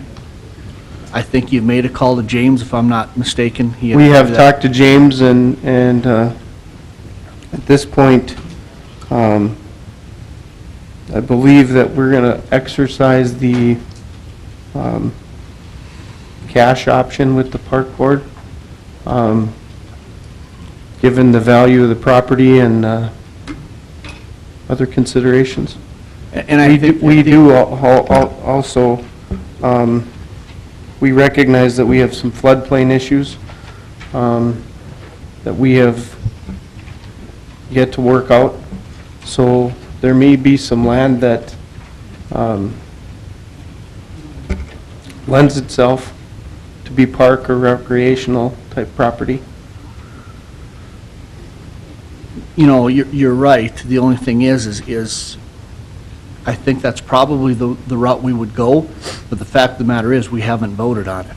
I mean, we haven't decided because it hasn't been brought to us. So, I mean, I'm not here to hold up a preliminary. I don't really like to do that, but nevertheless, it hasn't been decided. This hasn't come, and I think there's one or two others that you represent that we need to deal with as well, that haven't come before us yet. Mr. Kovash, have you made a proposal, though, what you would do on this property as far as if you would accept property or cash, and if you come to any terms, or the developer would have a choice? Well, I think on this particular one, it looks like they've got a bike path in there along the drainage, which my understanding is they were going to put in.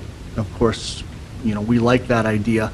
So I think because of that, and another area that we're likely to put a park now that there isn't one currently, we probably will go cash in lieu, other than that, you know, what they're going to do for a bike path. That's my feeling. I believe that's the way it would go, but there again, I'm one person. And you'd like to see a determination within 2 weeks? Yeah, he's talked to James, and I don't know if they set up a meeting or not for him to come in front of us, but I know he had told me that you guys were in contact with one another. And I think that is the way it's going to go, but I guess my feeling is from here on out, that's what we're supposed to be doing. I mean, they're supposed to come to us before we see a preliminary plat, so it can be on here. That is true. Mr. Chairman? Yes. Mr. Jackson? You know, I think we have a number, not with this plat necessarily, but with a number of the things we're looking at today, we have timing issues. I'd like to ask Mr. Curtan to explain to us any of these preliminary plats that are approved today. What's the, what timing are you up against the next couple weeks going to final plat with publication and review, and can you explain that to us? Well, the way our code is right now, Commissioner Jackson, would be, our deadline is today. So in essence, if you don't have it done to the satisfaction of the Planning Commission and can make some very, very quick changes, you wouldn't be able to meet the next meeting because of our notice and requirements that we do have. So our cutoff date for May is today. So these ones that are coming through, they're seeking preliminary approval, and if there's some significant changes, in essence, they shouldn't be moving forward the next month. And that's an issue that we do have. This project, you might want to use this as kind of a fill in the gap for some of these projects that we're moving forward right before we change the parks ordinance. Mr. Kovacs, if you're comfortable with, I had proposed a condition with respect to it, because I know that they were in transition, they were starting that process. And I have in there a condition number 2 and number 3 that address the bike path, and that they need to be outside of the lot lines. The bike path needs to be a minimum 6 feet, hard surface path to be maintained by a homeowners association or another funding mechanism. I think that is very warranted. And then prior to final plat approval, the Parks Department shall provide a recommendation to Planning and Zoning Commission relative to park dedication or payment in lieu and the bike trail. This project was kind of moving forward right around that time. Any new one, yes, but that's your call if you feel comfortable of moving forward with those conditions, looking at this as a project that was in transition while we were doing the adoption, or you could just say no. We'll see you next month until we get an official one. I'm okay with either way that you want to proceed, but I've provided Mr. Tews with the 11 proposed conditions with respect to the development. But to go back to Commissioner Jackson's question, yes, it is very difficult for the surveyors and especially staff. I mean, our staff right now is Mr. Soren and myself to look at engineering, look at all the issues within a short period of time. I am going to bring to you next month a change in our subdivision regs that would require a 30-day review period before it gets noticed. So in essence, this issue would be resolved. They would have 30 days for staff to review it before we even notice it, before going to a meeting. So in essence, you would not be able to go from preliminary to final.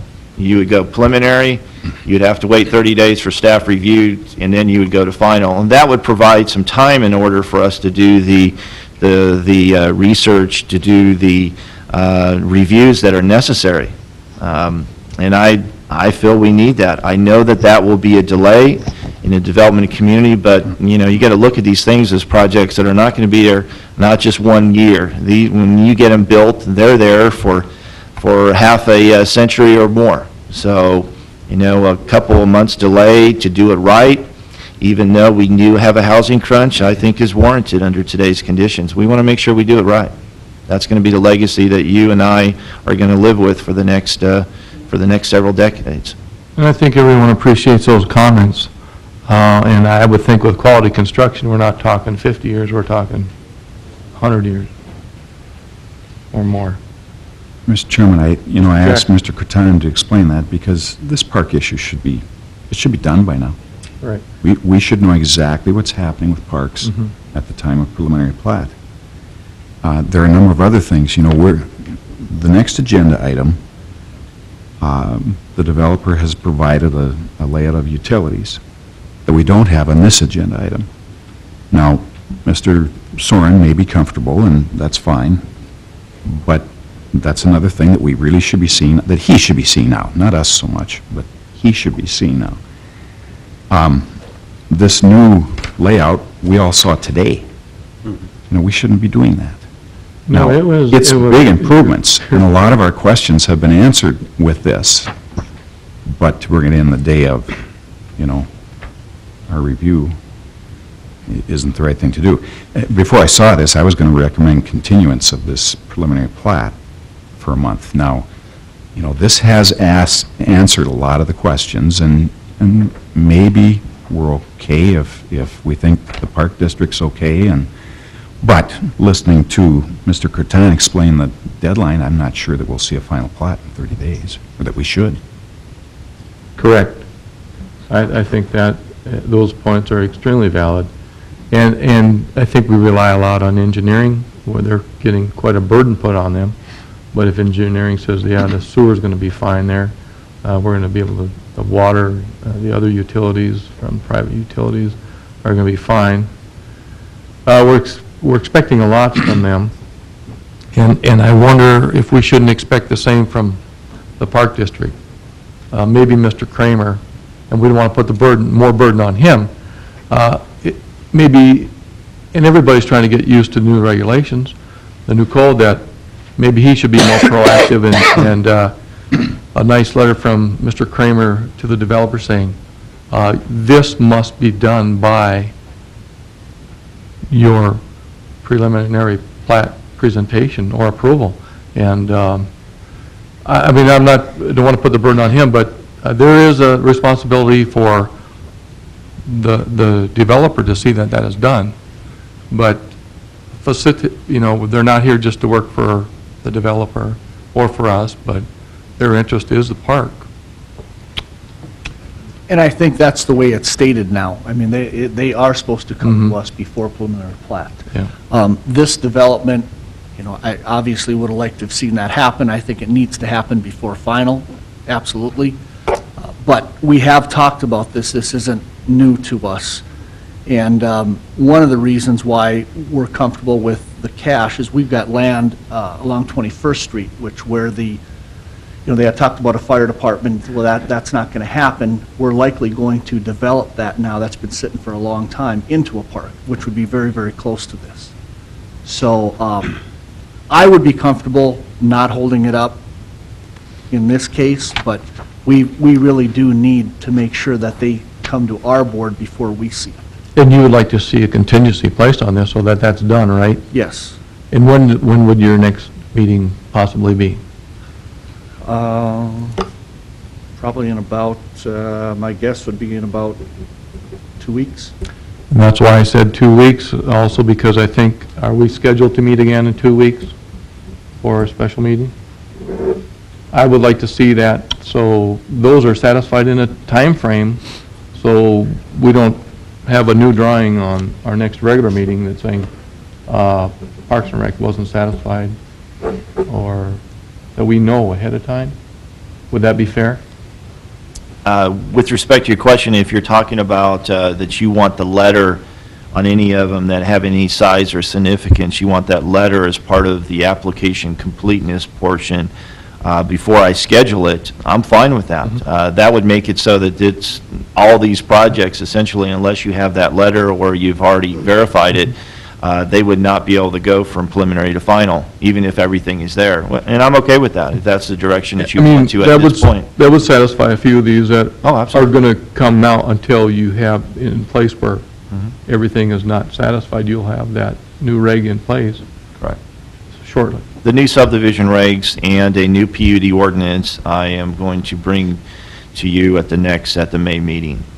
So any new developments that would follow along and would kind of, would be concurrent with it, as long as they are, then that's good. But there'll still be a lag period that we'll have. So I'm fine with that. We could just let each applicant know tonight, today, hopefully not tonight at this rate, that, unless you have everything that we need, today's the deadline, don't submit it until, you won't be on May, you'll be on June's agenda, which I think would be fair. Mr. Tews, does that bring some clarification to you? Yes. All right. Any other comments, questions for Mr. Tews? Thank you very much. Thank you. This time I'd ask if there's anyone else who would like to make comment on this preliminary plat, please feel free to come forward. Any other comments from the commission? Mr. Chairman, Mr. Peig.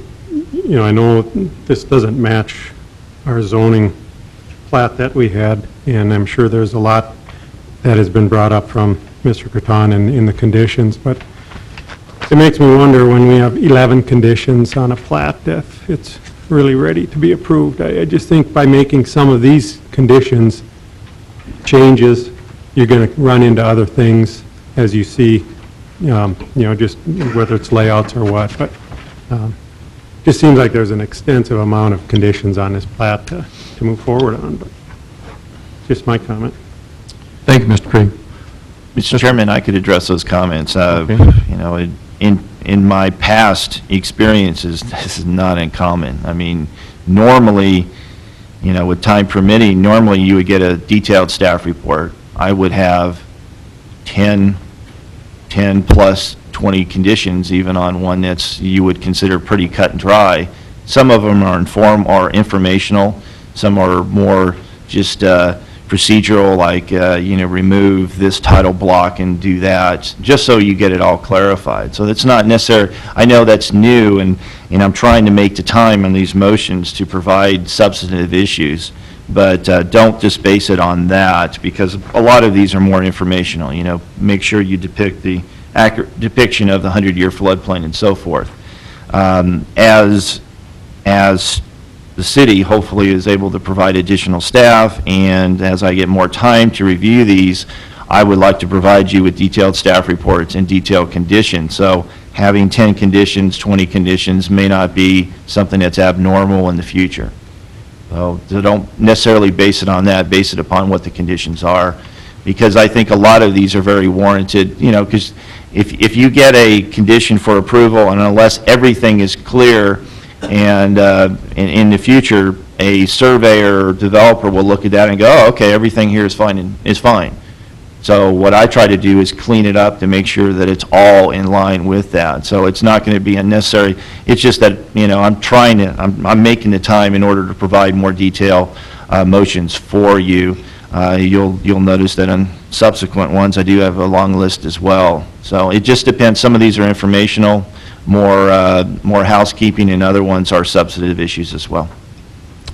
Thank you, Mr. Corton. In just a clarification, I think you're doing a good job. I agree with your comments of the additional 30 days before the final plat, I guess is where I was going with that, so. Mr. Nodland. Yeah, Mr. Chairman, on that same subject, I think it goes back to what I was commented a few meetings ago, is I think we need to slow down. We need to slow down for two reasons. One is just what we're talking about now, and the other reason is we have approved like 3,200 R3s. Here I go again. But I'm just saying this, and we've approved like 800 R1s, and now we got 19 items again, and everybody's in a hurry because of the construction season. But when I asked contractors and I asked individuals, our whole problem is we aren't going to build all this in 1 year. This is going to take 2, 3, maybe 4 years to build. So why are we in such a hurry to rush this through and push on and Ed through what they're going through and their staff, and just to satisfy somebody that wants to develop and take advantage of the economy we have right now? I think we need to balance this both for their side, for the city side, and represent, just like we said, 50 years or 100 years from now, let's hope we did this right. I mean, we can make some changes, but let's hope we did this right. Well, if let's hope we did it right, let's take an extra month to make sure we're doing it right. And that's where I feel. And I like his recommendations, and I can see what Ed is requiring, and I hope we see that on more items that need that with that type of thing. But we need to slow down, take our time. These things aren't going to get built that fast, so let's just I guess let's just watch what we're doing and not hurry to try to get this done just to satisfy some developer that's trying to develop something and make some money. And I'm not against somebody making some money or doing some developing, but let's make for sure our job is to protect the citizens and the developer, and let's make for sure we do it both ways. That's my comment. Thank you, Mr. Nodland. Any other comments at this time? I too agree with George's comments, and I thank Mr. Corton for his clarification of why there's 11 conditions on this. And I do think the developers have done a good job in coming back with a proposal that really looks desirable. And I think that diligence is going to pay off for everyone in this in this project. So the time, and he's put a lot of time in this, Mr. Cortana's put an extreme amount of time in this to do this, the amount of time it came up to look at this, to come up with 11 conditions. If you look at that, it's very insightful and very thoughtful to do that, both for the citizens, I mean, who he's actually representing, and the city, and the developer. He's done a great job for that, those people, I believe. Any other comments? This time I'll close the public portion of this hearing and ask for a motion.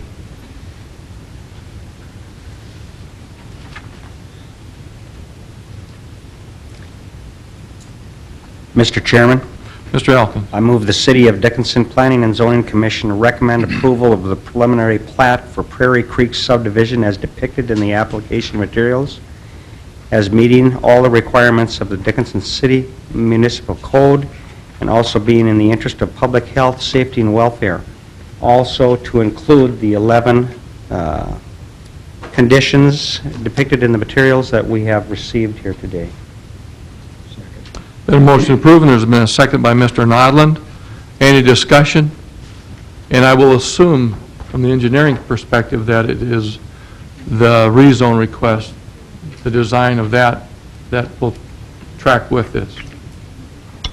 Yes, we'll need to make sure that works correctly. Thank you. Any discussion? If I might, Mr. Chairman. Mr. Elkins, yes. What does somewhat bother me is that the last meeting, we brought up to all the developers, and Mr. Tews happens to be one of them, the park board. They needed to meet the requirements of the park board. None of that's been satisfied, and that would somewhat disgust me. But the fact is, you do have a good plan here, and hopefully everybody gets on board and starts to meet those requests. I think that's extremely valid question and extremely valid comment. And to put further burden on the Park District, make them responsible to do it, is not fair. I made that comment, but I just think that that's been out there now, and to put further burden on engineering, what we've been doing too, is not fair. Any other discussion? Being none, all those in favor of the motion signify by saying aye. Aye. Aye. Opposed? Motion carried. Recommend approved. Thank you, Mr. Tews.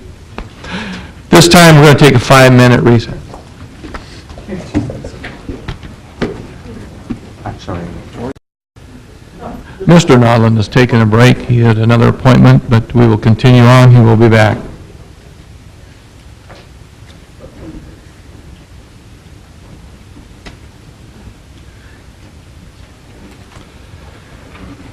Next item on the agenda is a rezoning request. It's item number 7. It's to consider a rezone petition from AG to GC, R1, R2, and R3 for the South Park addition situated in the northeast quarter of Section 16, Township 139 North, Range 96 West. At this time, I'd ask the party presenting, please come forward.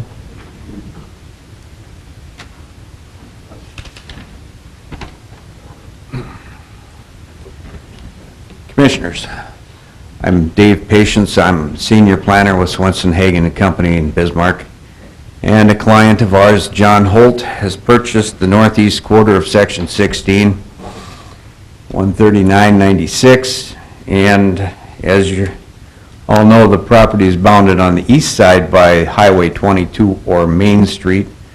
And of course, the southeast corner of this quarter section is occupied by electrical contractor shop, and the northeast corner is occupied by Wind Enterprises.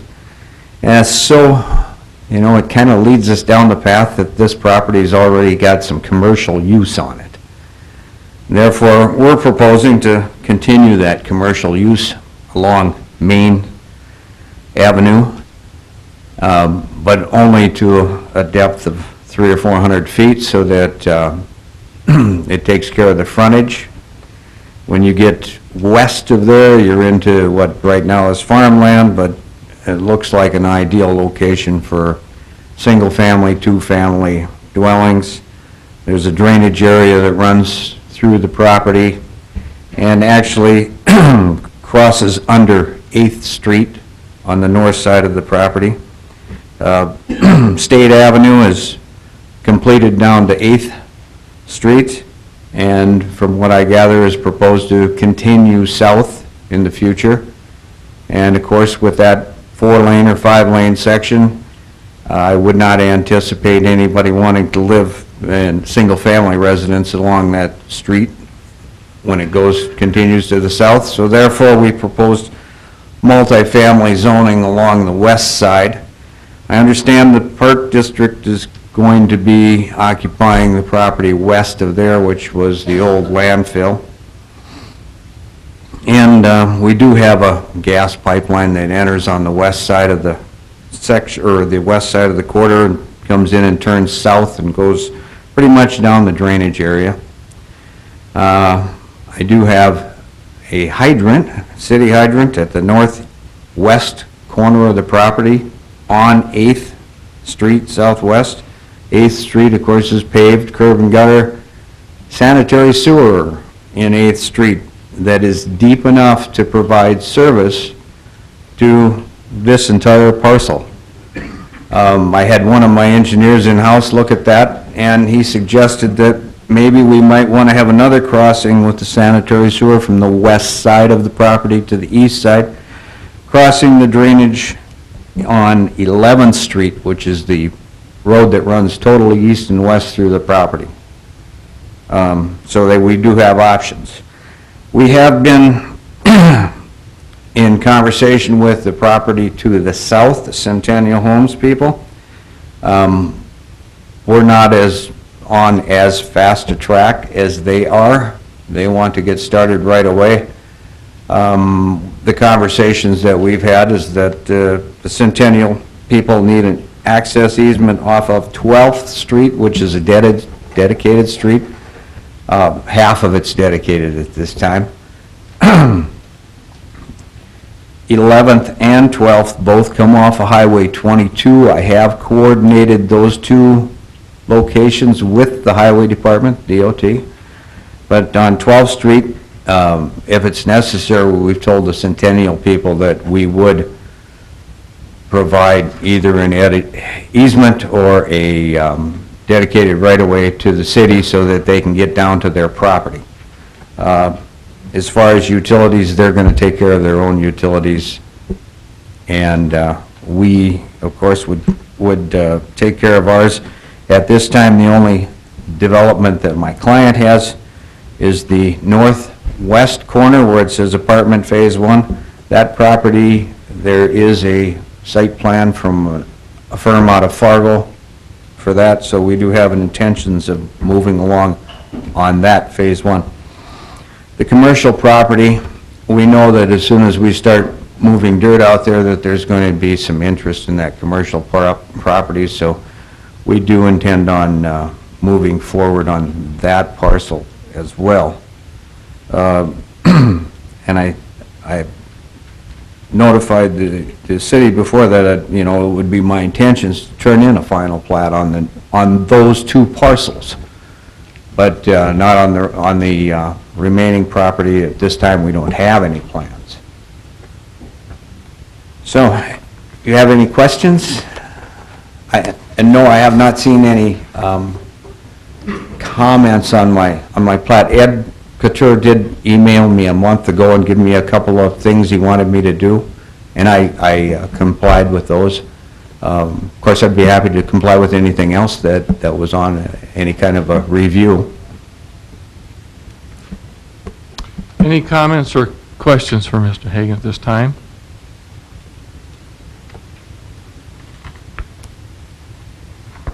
Mr. Chairman.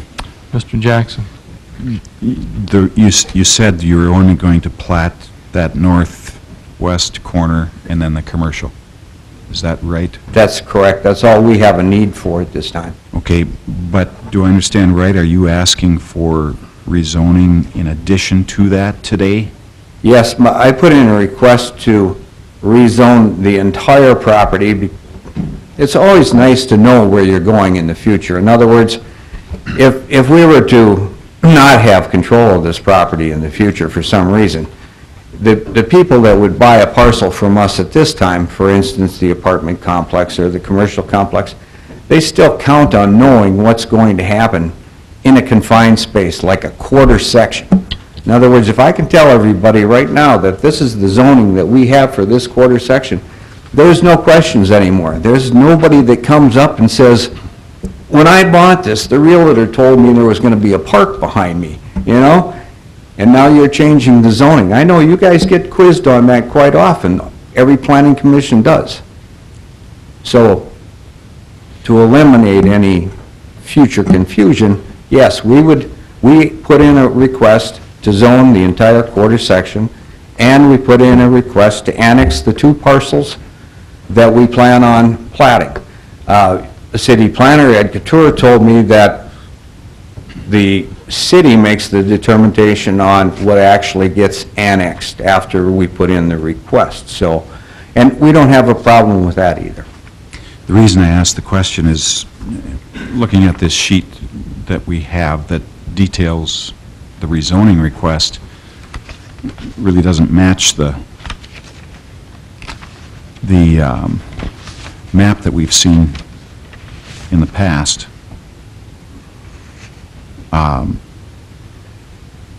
And it doesn't match street boundaries and all.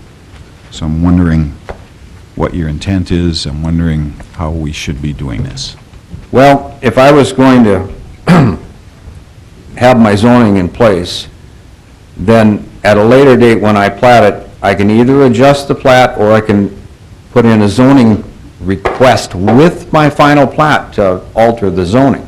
In other words, to tune it by lots and blocks. Right now, I can't give you a lot and block because I'm not platting the majority of this property. I understand. So consequently, I need a legal description that's unconfusing and easily identified. And so, you know, like the west 600 feet of the northeast quarter of Section 16, that's something everybody can relate to, and your people in city staff can keep control of that. They can identify that. If I come back and I don't line up with the zoning for some reason, then I can actually have the planning commission, when I come in with a final plat, I can say lot or block 1, 2, and 5 are going to be R3. And we can change it at that time. But now I need to identify the basics. Okay, let me give you a couple examples. Do you still intend to have single family in here? In the center of the plat? Yes, that's, well, the request, I believe, was for R2, which is either single or twin homes. Is that correct? We've just seen an awful lot of twin home developments mixed in with single families. Okay, but so you're not requesting any R1 zoning?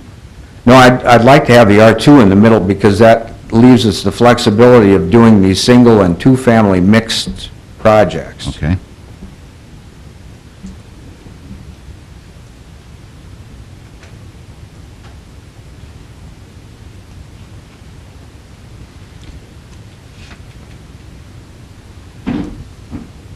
Any other questions or comments for Mr. Hagan? Mr. Chairman, I have Mr. Elkins. the park corridor. How do you plan on handling that? Oh, we went to the Park District. I know, but how do you plan on handling that? Park District, are you going to take that over? No, they... Take what, you mean the drainage? Yes, No. drainage. No, we're taking cash in lieu. Who's going to take care of that drainage? Well, that drainage has several possibilities. In other words, normally a drainage of that size, we would identify a separate lot for it, and it would serve as a stormwater facility for the city. That would be one option. The second option is to leave it as an entity, in other words, a corridor through there, and make it the responsibility of homeowners association, which would be all the members of the subdivision, or owners in the subdivision. You could actually mandate that they have an undivided interest and therefore they can have an in-house assessment district to cover maintenance or improvements if they want to make improvements. And the third option, of course, would be to run the lot lines down to the center and put an easement on it that would prohibit any kind of construction in that corridor. Ed, could you respond to that? What do you foresee here? As I've proposed a condition, and I mentioned it as part of the sketch plat, that they need to create a homeowners association or another funding mechanism in order to address the maintenance and preservation of the open space areas. That includes a floodplain for that. The city does not want to take the responsibility of it. That should be the homeowners association. Now, if you want to get final plat approval, then I'm seeing in here that the park corridor and the rest goes through commercial lots. You'll need to have had a document that establishes your homeowners association with your final plat. I understand you have a development expectation, but you've already heard our limited ability to be able to review things, and I don't think that we should final plat an area without the homeowners association. So if they could submit that with their application, I'm fine, but they need to show any area in the commercial and the proposed apartment area that if that's in that open space, that has to be addressed, and that has to be part of their homeowners association, their documentation with their final plat. If they want to provide that, that's great.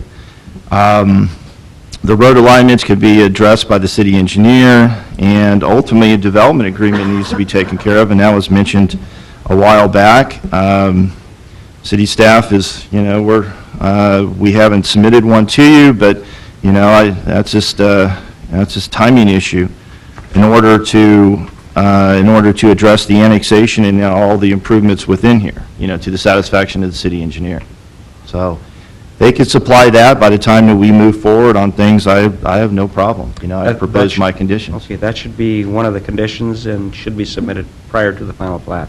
That's what you're suggesting? Okay. Well, yeah, the development agreement. Well, they have to. So we've addressed all these issues. There's not that ambiguity when the final plat phase comes in. How do we address the center portion? I'm okay with the center portion being left as is a single lot, and then they could come back and replat it in the future. Or they should come in and show all the platting lots that they're showing today. Whichever way works for me. But the drainage and the rest needs to be taken care of so there's no ambiguity involved, because that affects the commercial and also the apartment area that I see on there, and that needs to be taken care of before we issue a final plat.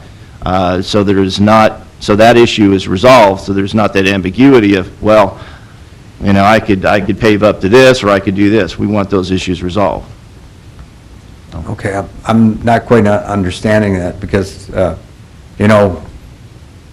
when Wynn subdivision was done, that drainage follows the Wynn subdivision, and they simply put an easement in there to protect it.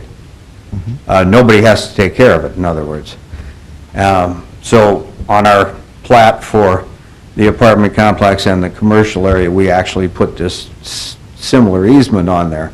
I know that Wynn subdivision doesn't have a homeowners association. I looked at all their documents, and that's why we're proposing for the apartment complex and the commercial that we would just go with an easement. When we get into platting the single family that borders the drainage facility, then I agree with Mr. Couture that we need a homeowners association to fund that maintenance of that facility. But right now, we're not bordering our development on that particular facility. We're catching the fringe of it, much like the Wynn subdivision did. Yeah, I have some questions on that. As far as you present a layout for this whole piece of property, yet essentially for convenience, you went from R1, R2, and R3 to just R2 for the interior, which you don't plan on developing unless something comes along that will take care of some costs. And that drainage is significant. And you have a major street going through that drainage. And I think the cost would be significant to put 11th Street all the way through. And I think the cost would be significant to put South Park Loop all the way through that property when there's not going to be anything in that middle of this whole piece of property. I don't quite understand that, why those roads are even drawn on it, because we went from R1s to R2s, now just to R2s. In the future, and we have a park corridor to deal with, there's a lot of property and a lot of expenses to take care of that interior part of that property for anyone, future development. I mean, I just don't see it happening, especially when you deliberately say you would like to fill in the commercial in your R3 apartments, and that is your main interest. Is that the perspective I see here? Is that really your main interest? The owner, the guy that bought this, is not a developer. He's from the western part of the state, and he simply wanted to invest in what he knows is his home region. So he bought this property with the intention of selling a portion of it to a partner of his in Fargo to do an apartment complex, and knowing that there's already demand on Main Street for commercial property. So the rest of it, he said, if we had a really nice layout that was functional and that was buildable and had sewer and water service available, he said, I should be able to sell that to one of my other acquaintances that are developers, that do that for a living. So consequently, we came up with this plan. Now, there's some of the things in that plan, like, say, crossing that drainage, that do involve costs. But then again, the National Fire Code doesn't want me to be any more than a quarter mile without a cross street, or any longer than 750 feet with a dead end. But if you guys are willing to waive that kind of stuff, then I could take those crossings out of there and use them simply as utility crossings, in other words, to run my sanitary sewer through it, and build a structure on top of it, an embankment on top of it, that would manage the stormwater in the area. In other words, gather the stormwater from the residential, meter it out into this drainage way so that it had lower impact on the downstream parties. That sounds like the Corps of Engineer, as far as trying to impact the water flow downstream. That is a major drainage. In a good winter and with a good rains in spring, there's some major water that goes through that property. That's why I said my efforts would be in controlling that and metering it out so that it didn't have a bigger impact downstream. And that, in a lot of cases, we were forced by the city to use those road crossings to do that, to manage those structures. But, like I said, if you're willing to waive those requirements, we'd take those street crossings out of the master plan. That would be a question for engineering. That would have to think that's even functional or possibly doable. That's... Well, I don't think we're interested in shutting these off and not having adequate access through them, whether they're the appropriate locations or not for streets. You know, those could always change, but, you know, the layout as it's drawn, I think functions fairly well. I mean, they've got utilities that work in here. There's some questions about, you know, the sewer depth crossing that drainage that I have, but I don't think the city's perspective is to cut those off on that drainage way. Mr. Chairman? Yes, Mr. Jackson. You know, just to put it, I'm not sure we have this in the right perspective. I have a hunch that you're not intending to build any streets right now. You're going to access the R3 off of 8th, probably. That's correct. Okay. That is absolutely correct. And then the commercial, well, maybe you have to build that little piece of 11th, maybe. And 12th, yeah. And 12th, okay. You know, Mr. Chairman, if you recall, I think it was a couple years ago, we had this Johnson addition before us. And at the time, we asked Mr. Pravatsky, who still owned the land at that time, that the next time he came in to bring a master plan for this quarter. And that's what we have now. And I think it's well done. You know, we only saw it this morning, but we've talked a lot before with these bigger subdivisions that we need some of this engineering data at preliminary plat stage, and he's given it to us. I think this is done well. I was a little confused with the zoning request. I still am a little bit, but all in all, it's done well. Our city engineer is going to have to ultimately tell someone what kind of design they want on these creek crossings, the roadways. We'll do that. But I wish everyone was this far along at preliminary plat stage. I agree with you on that part of it. I think that the apartment phases are in fine shape and the commercial's in fine shape, but I totally disagree with the interior part of it, that it's expressed that really nothing's going to be done there. You'd like to sell it off or get another partner to buy it or someone else. And at that point in time, we know we're going to see a request for zoning changes for that interior part, so whoever's going to develop it is going to want to do maybe some R1, maybe some R2, maybe some R3, or they may even want to do some more commercial, butting up against the commercial phase that's going to be along Highway 22. If your intent is not to do anything in there, I mean, we do have it on the request that it is going to be, there's going to be R1, R2, and R3. I'd like to see that whole interior be left as R1, because someone else who's going to do that, you express no desire to do it, would come along. And they're going to ask in the future for a zoning change for that. See, that R2 gave me the, you know, the ability to either do a twin home or a single home. But, you know, if the city would rather see the interior of this quarter section be R1, I don't have a problem with that. You know, I mean, theoretically, that's the way it's laid out here. I mean, those are single lots in there. R2 is not bad either, I agree with that, but I don't think we should go beyond that, because I believe, I think there's a long time coming before that interior is developed.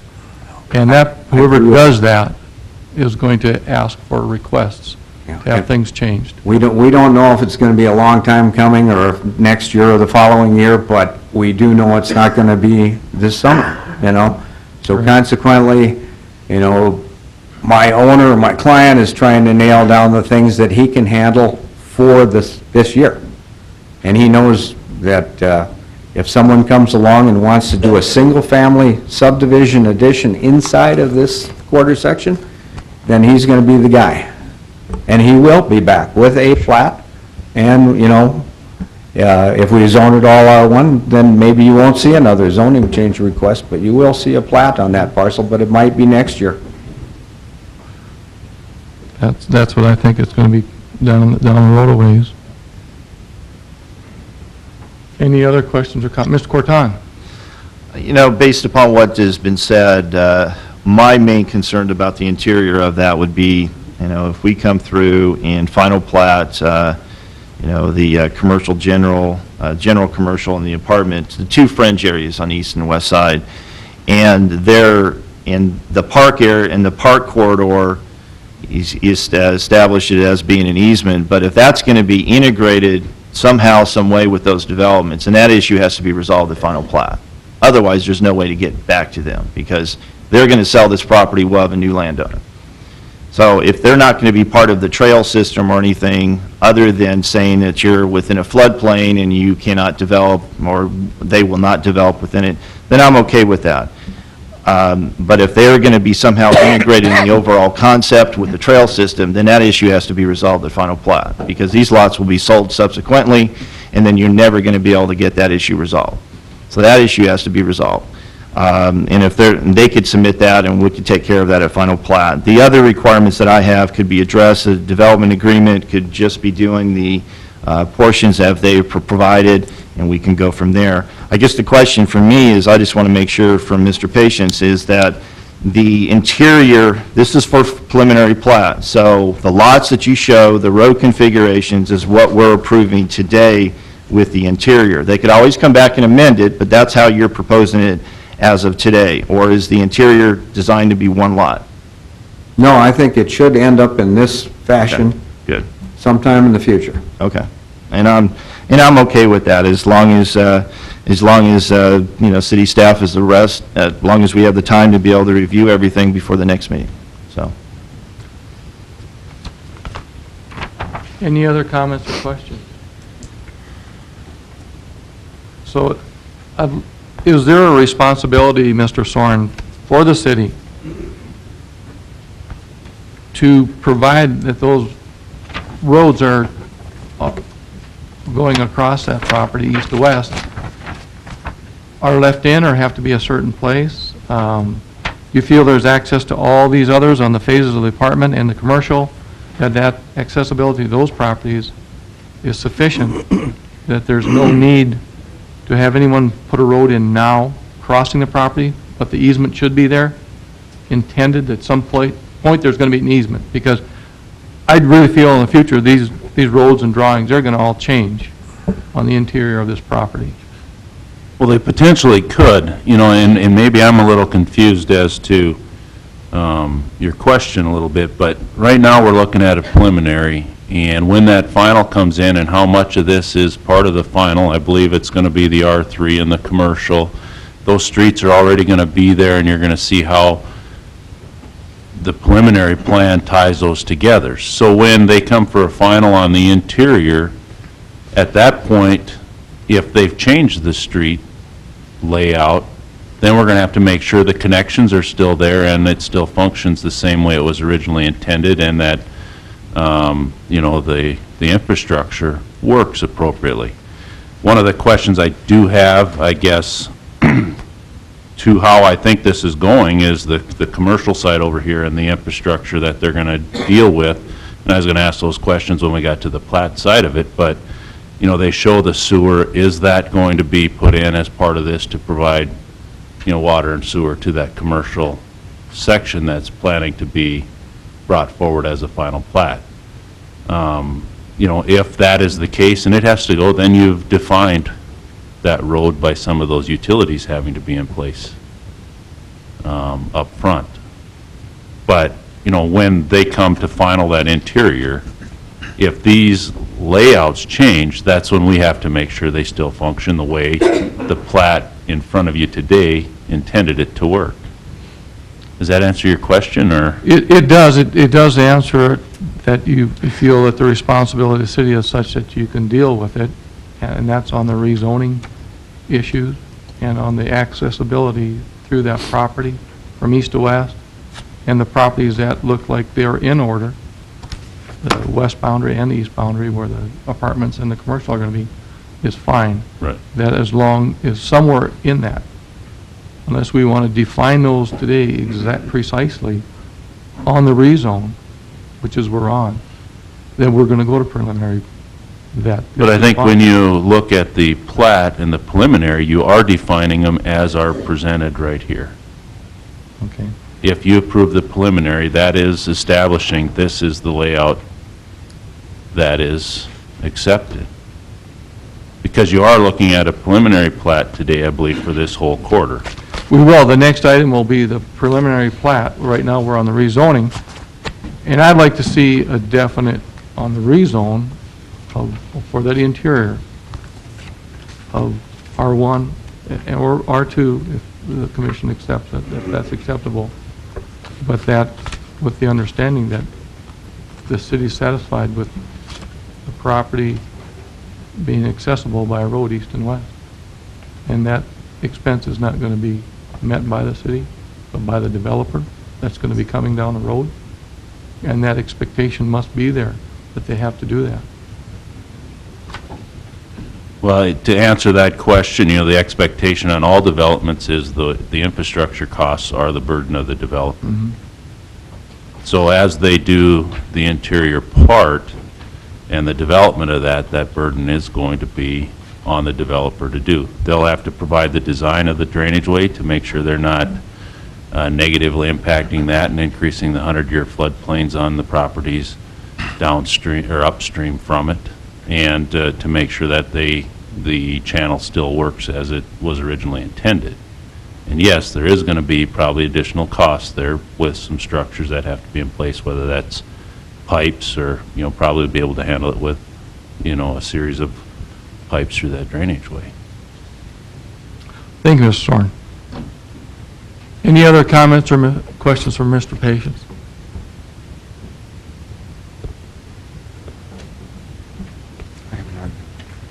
Thank you, Mr. Patience. Thank you.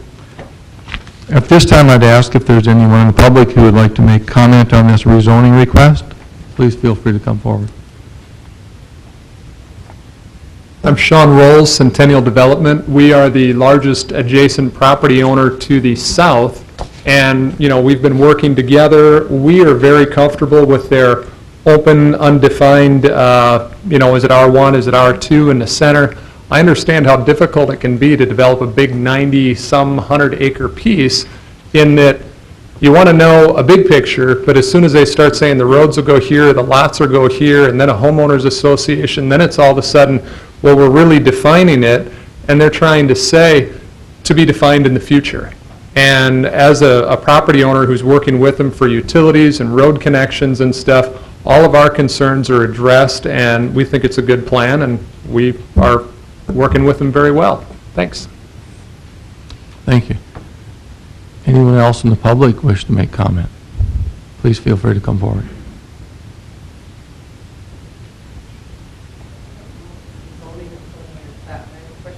Come on up. You come up here and let us know who you are. Good morning. My name is Georgette Dorval, and I live to the north of the apartment phase. I guess I missed what 8th, is it 8th Street or 8th Avenue that they're going to access? Street. Street. The streets are going east and west. And then which end of the apartment complex? Are they going to go towards the drainage ditch, or are they going to come, where are they coming out of it? Well, you realize where the drainage goes under 8th? Mm-hmm. Okay. The apartment, the first phase, the north end of the apartment phase for are to the west of that drainage. Okay. Is what it shows. Whether or not they develop that part of that, there's apartment phase all the way down the west side of that property. But on that corner of the property, to the west of the drainage where it goes under the 8th Street. So it will not be apartments.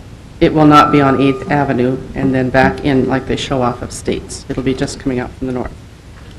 Or to the Yes, north. it will be to the east of States and the south of 8th Street. Okay. You see where State Avenue South is? I do. Okay. And where it meets 8th Street West? Mm-hmm. Correct. Where those two streets meet, that is the northwest corner. So is States going to be built right away up to where he comes in from the west, or is he going to enter 8th Street off of 8th Avenue? Or is he going to actually be to the east side of his apartment complex? Is that what you're saying? On that, Sean, where would be an access to that? That's yet to be determined. It's being proposed for R3, and here is the first talk that I've had about them having an access off of 8th Street at all. We have not seen a site development plan. I have not seen a site development plan for apartments on this lot, and that's the time when those access points are discussed. And looking at this, my initial thought was they'd come off of South Park Loop and over to States, and that's how they would access. Obviously the cheapest and easiest for them is just to get an access directly off of 8th Street, but until we see the layout of what they're proposing, I don't know if they're proposing 8-unit apartment, 12-unit apartment, 4-unit apartment, until you see that layout, we don't know where that access point is. Does that answer your question? I guess. Thank you. And your concerns? Thank you. If there's anyone else in the public who would like to make comment, please feel free to come forward.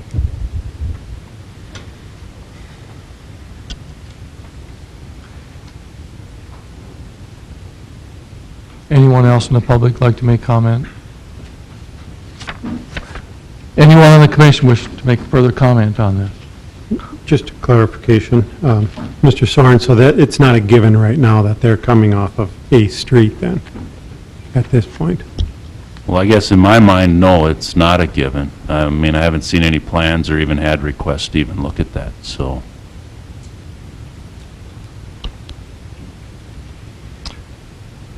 This is technically strictly a rezoning request.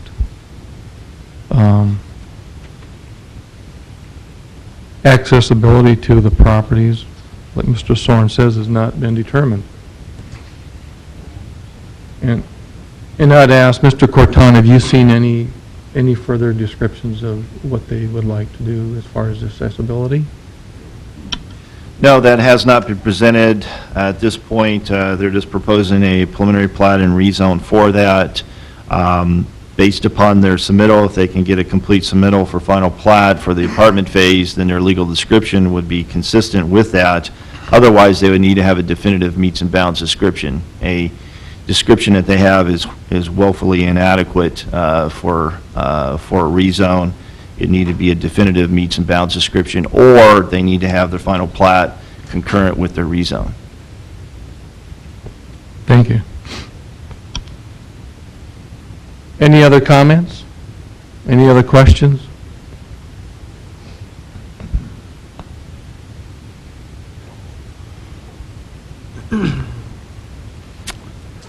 If being none, we'll close the public portion of this hearing. And at this time, I would ask if anyone would like to entertain a motion. Mr. Chairman, Mr. Tews. I'd move that we approve the zoning request as depicted in the application with one note, as Mr. Corton stated, to have the proper meets and bounds to clarify and define where the zoning limits start and stop.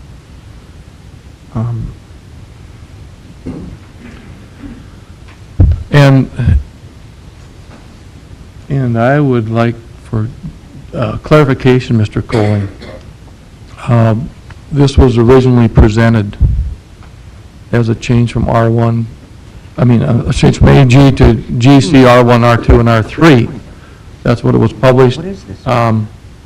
We got a change that they would like to see their commercial, their R3, and then a change of the interior all to R2.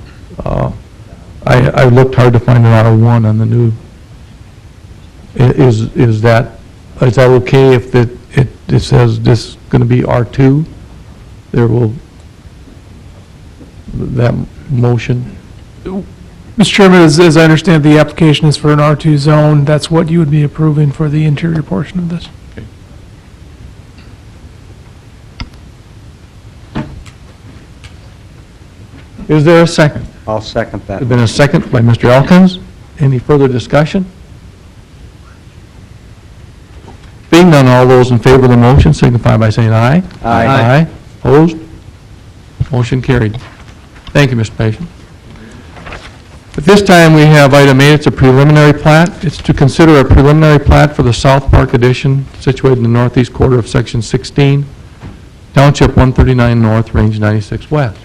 This time I'd ask the party presenting, please come forward.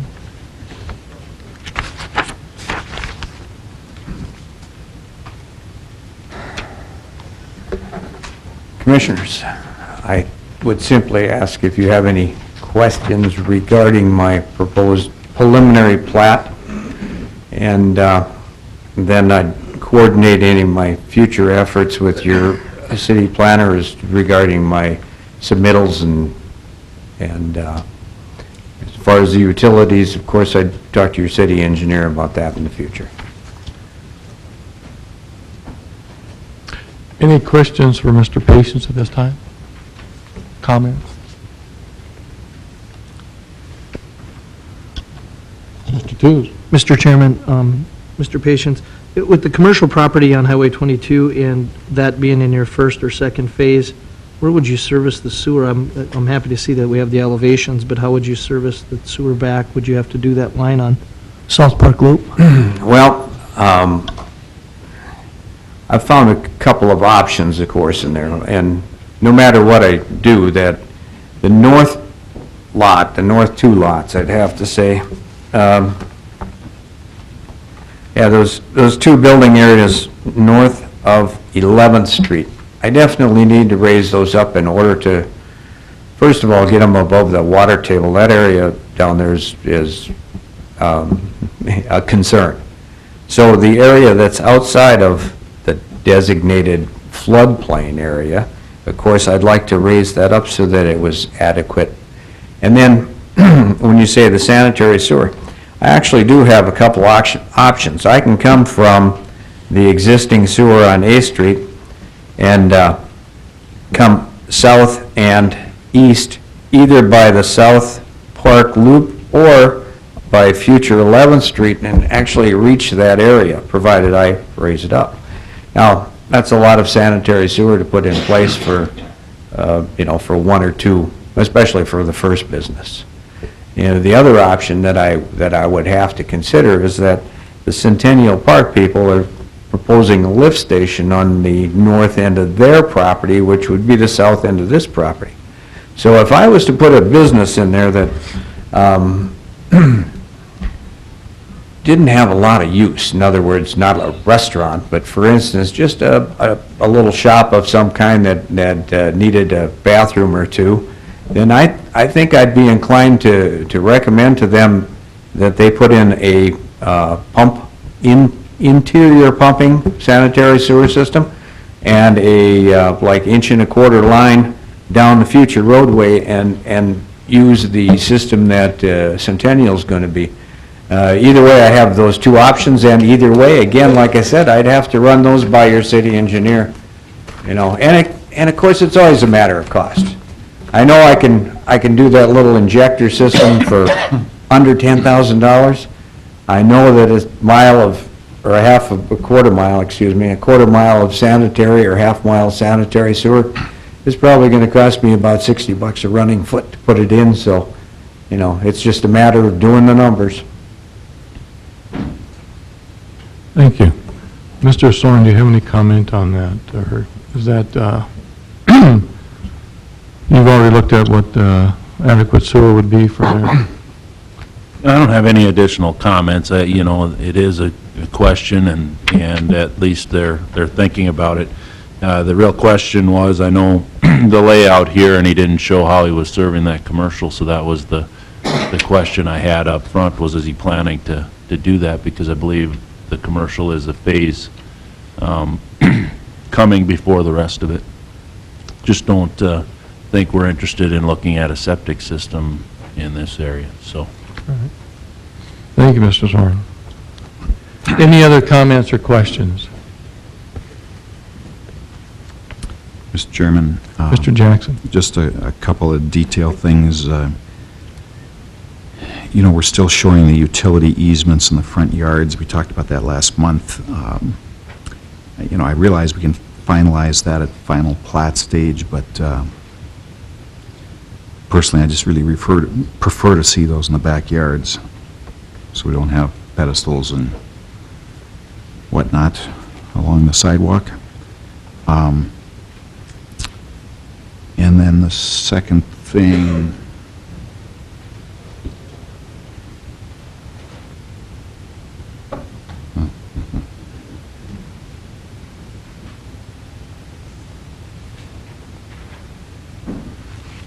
one other thing that's slipping my mind.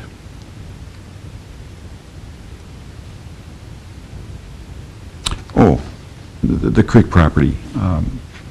Mr. Patience outlined 2 or 3 options for that. And one of the options he outlined was to simply extend the lot lines to the center of the creek so that the individual property owners would own everything.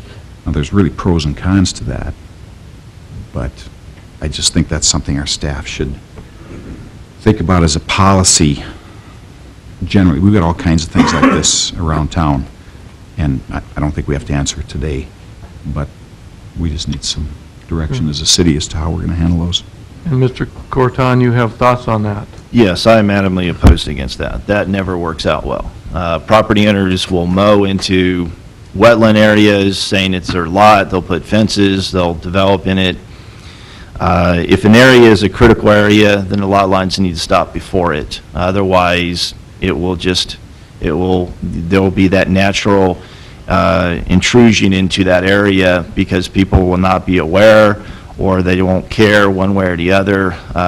So no, I'm adamantly opposed against having any lot lines that proceed within a designated floodway or an area that's part of the open space area, because you just run into those problems.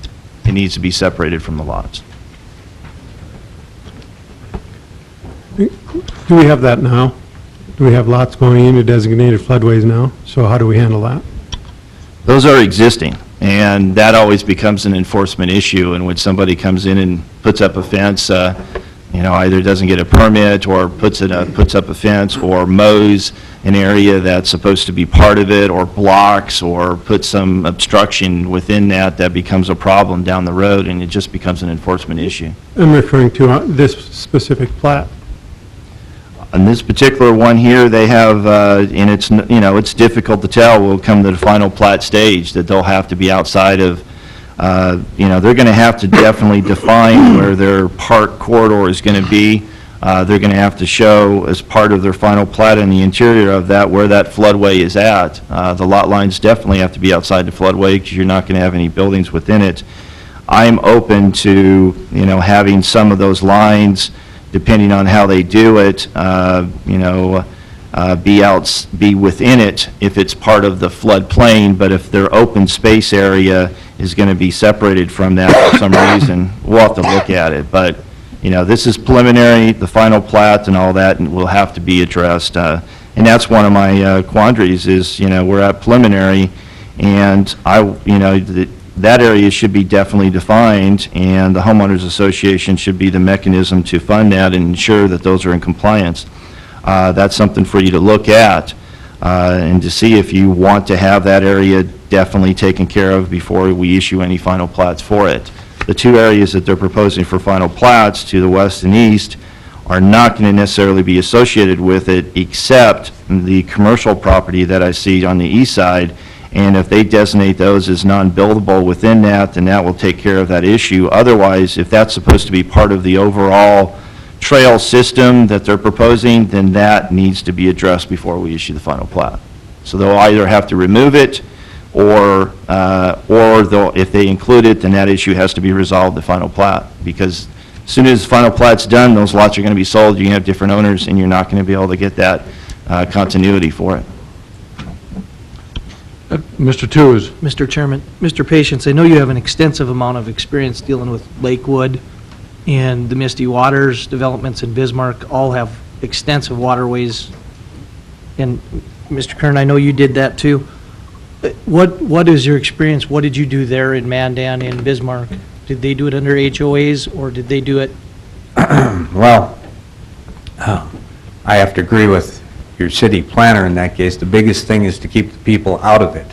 Otherwise, they'll put fences in it, they'll build sheds in it, and, it creates all kinds of conflicts. Now, in some cities, the city likes to own it because they use it for stormwater management facilities. And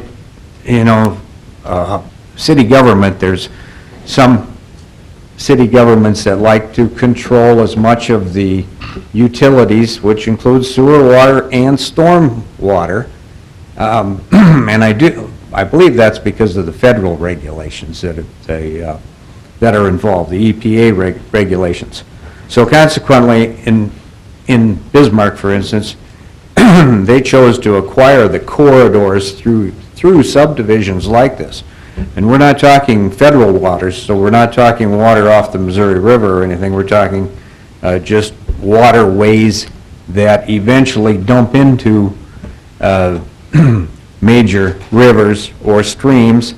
And what that does, it backs it all up into its core a core of engineers have the authority to come in here and regulate that little stream corridor that we have through this northeast quarter of Section 16.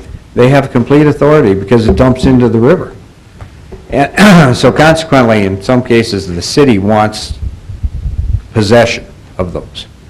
But in other areas, we've taken and left those corridors, and again, keep the lots out of the flow. You know, with that flow line, you stop the lots short of there, otherwise somebody will put a fence across it, you know? But in those areas, I've had them be part of a homeowners association because they wanted to protect them and they wanted it as amenity to their subdivision. But most of the time, in the county doesn't want any kind of ownership at all, so they just want a big easement, and they don't care if it goes right through the middle of a lot, but they want a 50-foot wide easement to cover that drainage way, and that's it. So it's pretty individualized as far as who wants what. And it all depends on what your needs are as, you know, as a subdivision, city government, or in a lot of places, the water district. The Stark County Water District probably exists, but if they're active, they want to control this kind of stuff, these waterways. Thank you. We have met these type of situations, and it's been fairly dealt with fairly explicitly, and we found out who actually has any control over the waterways, or if they do drain into a tributary that goes into a major river, and this one does. This one drained when we had no snow here.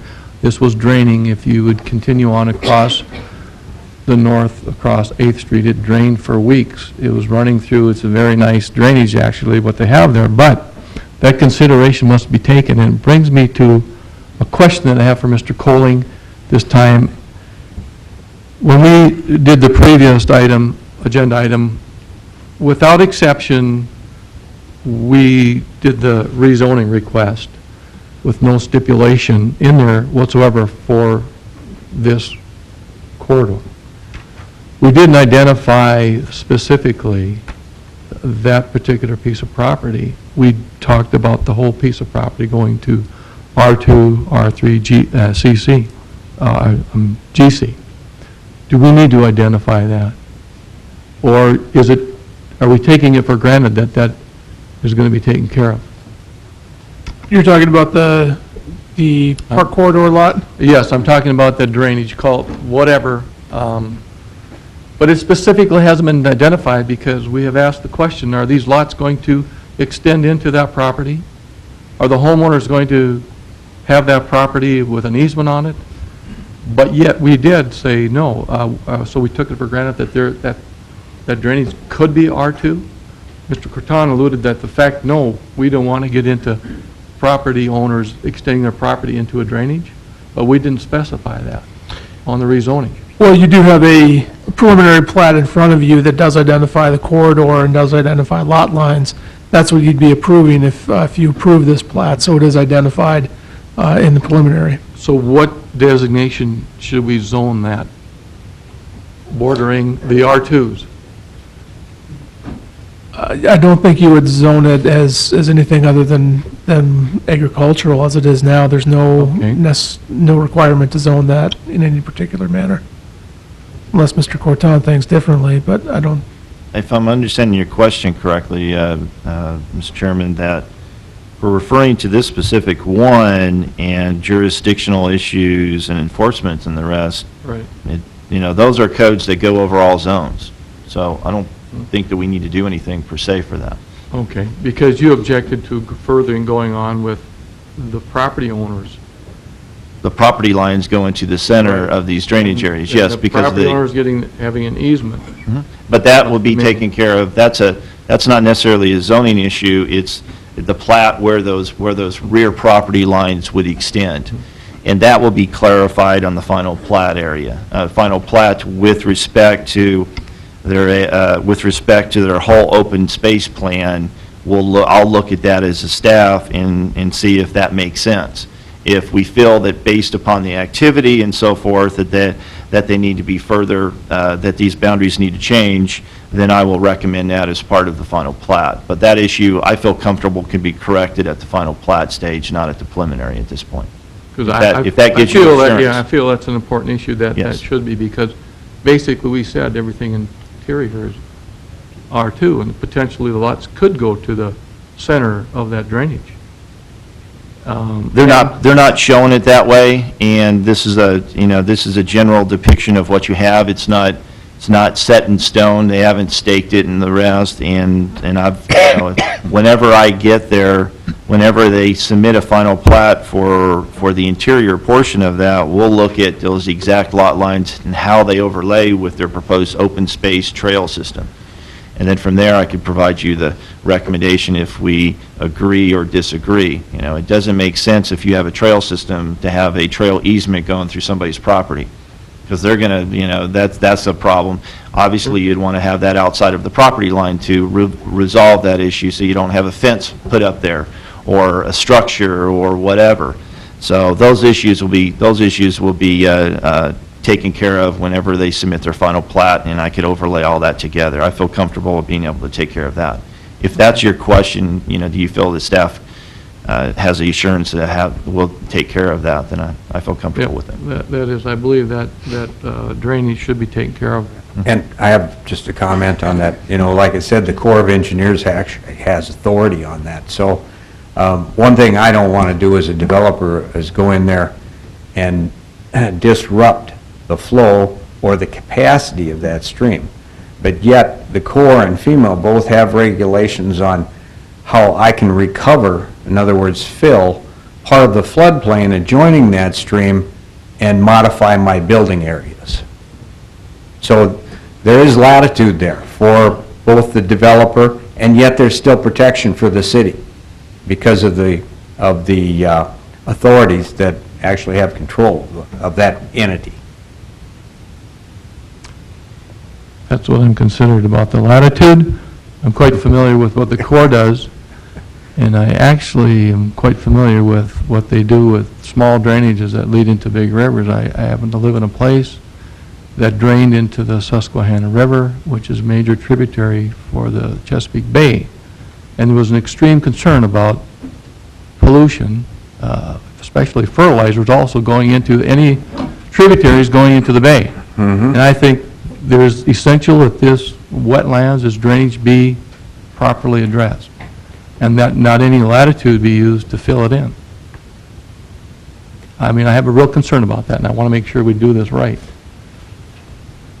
Well, I was trying to reassure you, of course, that, there are regulations. And, for instance, in this latitude where I'm saying I can go in there and actually fill some of the back of my lots to improve the building areas, there's also a cross-section that has to be analyzed that if the stream was wide and narrow before, it can get, or if it was wide and shallow before, it can get narrower, but it's got to get deeper to hold that capacity.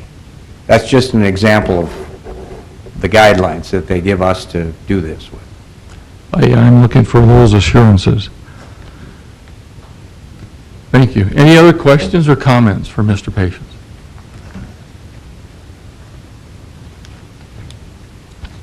Thank you, Mr. Patience. Thank you. This time I'd ask if there's anyone else in the public who would like to make comment on this preliminary plat. Please feel free to come forward.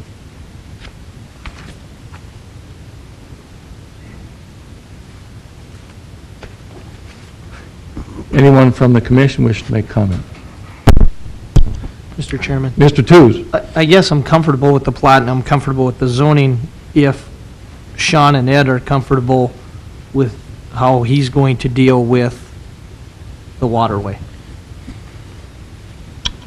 With respect to your question, Mr. Tews, I feel comfortable with it. If you adopt the conditions that I've proposed, we have in there that a development agreement would have to be approved by the city, so all those issues could be satisfactorily addressed. You'll ultimately have the say as well as it proceeds forward. The final plat on the west and the east doesn't necessarily, I mean, there's only a small portion, and as long as they are not including that part of their trail system, they can denote it. And the heart of the matter that you're bringing up is all within the interior, so whenever they come in and plat that, final plat that, then they will have to provide us with a development agreement. They're going to have to show us that the homeowners association, as their funding mechanism, with that documentation to be recorded at final plat. I want to have that recorded at final plat, so I know the homeowners association will be established, and if not, how each property owner will be assessed for any damages or any fines or whatever that's established for that. So those issues need to be resolved, but that's primarily addressed in the center portion, and we could take care of that whenever that comes in. Most likely, it'll probably be somebody new. That's fine. These conditions can address those satisfactorily. Thank you, Mr. Corton. Any other questions, comments? Mr. Krieg? I'd just like to comment, my question prior, it looks like some of those lots are 60% into the floodplain, and I realize you can fill into the floodplain and go through all that criteria, but there are some of those lots that are sizably into the floodplain, from what I can tell.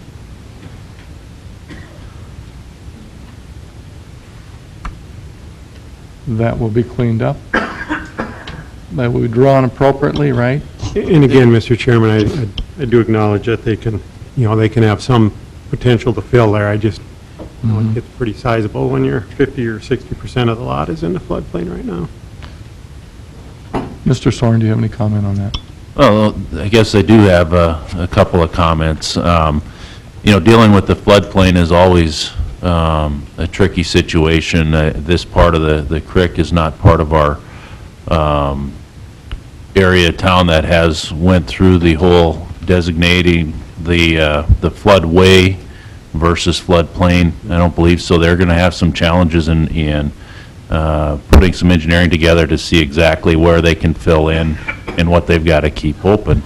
But it's not uncommon for us to have drainage ways go through town, and the zoning is not designated other than what the surrounding areas are.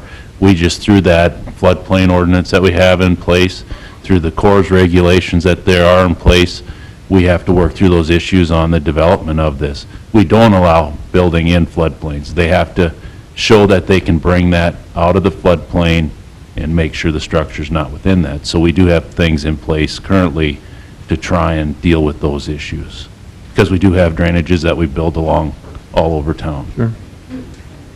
Thank you, Mr. Soren. Any other comments, questions? This time we'll close the public portion of this hearing, and I'd ask for a motion. Mr. Chairman? Yes, Mr. Kovash? I move the City Dickinson Planning and Zoning Commission recommend approval of the preliminary plat for the South Park addition as depicted in the application materials, as meeting all the requirements of the Dickinson Municipal Code and all in interest of public health and safety and welfare, with the 4 additions that Ed has put on there. Thank you. Is there a second? I'll second. A motion and a second. Any discussion? I'll give you those 4 additions, so I guess the public knows without having to go look for it. North Dakota DOT shall be added to the signature block. Prior to final plat approval, the homeowners association or other funding mechanism shall be established for the maintenance and preservation of the depicted open space areas, including the existing floodplain. Prior to final plat approval, the city engineer shall approve all road extensions and road alignments within the subdivision and extensions to the property to the south. Prior to final plat approval, a development agreement shall be recommended for approval by the city and shall include a provision requiring annexation of the entire property. Being no further discussion, all those in favor of the motion signify by saying aye. Aye. Aye. Opposed? Motion carried. Thank you, Mr. Patient.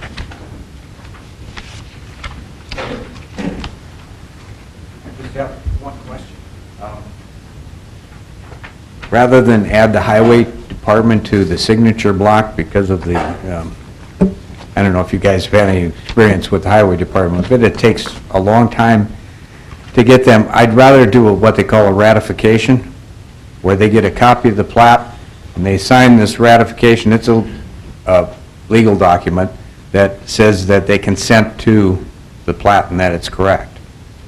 I would say at the final that you present that, and if it's okay with legal and with engineering, there shouldn't be a problem. Okay, thanks. Item 9 on our agenda today is a rezoning request to consider a rezone petition from AG to CC for the property described as attractive land in the southeast quarter of the northeast quarter of Section 28, Township 140 North, Range 96 West. At this time, I'd ask the presenter, please come forward. Good morning, Commissioners, staff members. Walt Smith with Advanced Engineering here on behalf of the applicant.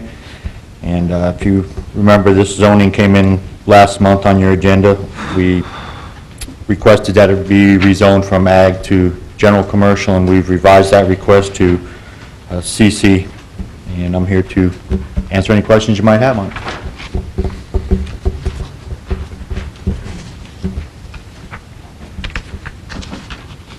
Anyone have any questions for Walt today? None. I'd ask Mr. Corton to make a comment on this, please. Mr. Chairman, city staff recommends approval. That's been brought up with the odd shape of the lot, that they are working with the Cordy people with respect to theirs to coordinate this. I could assume that. Is that true, Mr. Smith? Well, I understand the property has been purchased by other individuals, and they've already presented a sketch plat on this property. And if that's the case, I assume they've... So I have no objection to the rezone, the CC, with respect to the boundaries that we have here. Based upon what the property is to the west and to the north, they are proposing a CC designation. So if those boundaries of this property on preliminary plat, if that comes through different, the zoning will be fine. If you approve the subsequent one that will be coming to you in May, because it's going to be surrounded all by CC. So I have no objection to the community commercial zoning for it. I think it's appropriate due to its location, and I would recommend approval. Thank you, Mr. Corton. Nice to hear that. Any other questions or comments for Mr. Smith? Thank you very much. Thank you.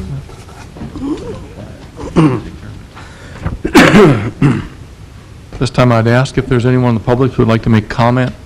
Please feel free to come forward.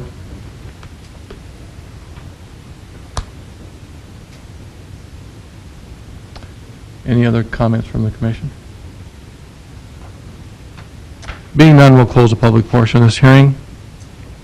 I'd ask for a motion. Mr. Chairman, I Jackson? move the City of Dickinson Planning and Zoning Commission recommend approval of the rezone petition from ag to CC as depicted as meeting the requirements of the Dickinson Municipal Code and being in the interest of public health, safety, and welfare. Is there a second to that motion? Second. Mr. Krieg, second. Any discussion? If being none, all those in favor of the motion signify by saying aye. Aye. Aye, opposed? Motion carried. Thank you. Item 10 on the agenda is a request for a special use permit. It's to consider amending a special use permit for convenience storage to construct an addition building in the north half of Section 14, Township 139 North, Range 96 West. This time I'd ask the party presenting, please come forward.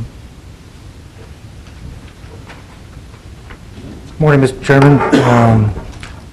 I'm Irvin Lance, the owner. I'm here with my partner, Brenda Chichenko. Ready for any questions?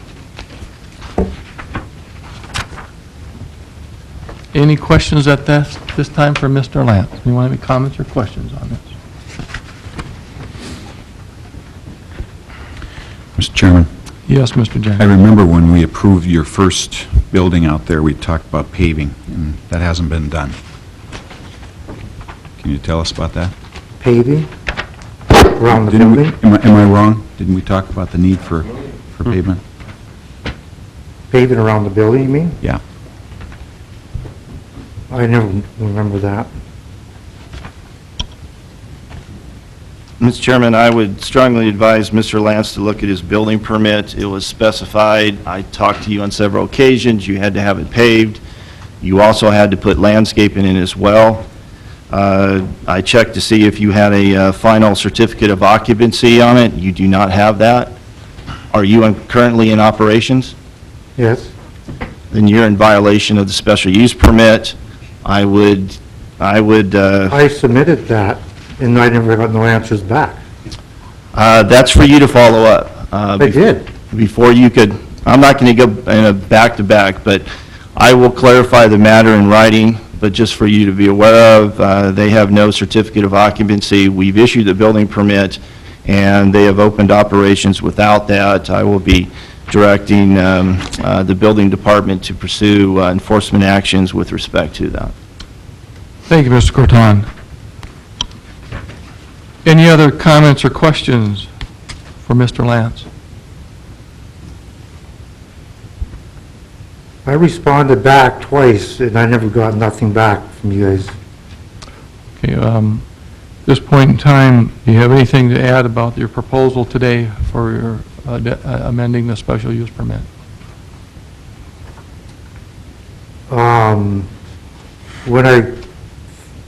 With that pavement, I was supposed to get crushed concrete, but then I couldn't get it no more, so I put gravel, number one, gravel around it.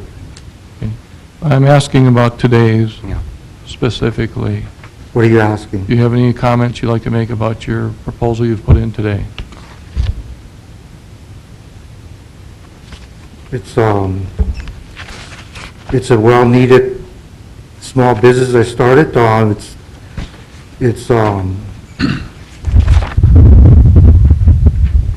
It's well-needed in this community. There's very big demand for it. I get calls every day for this, and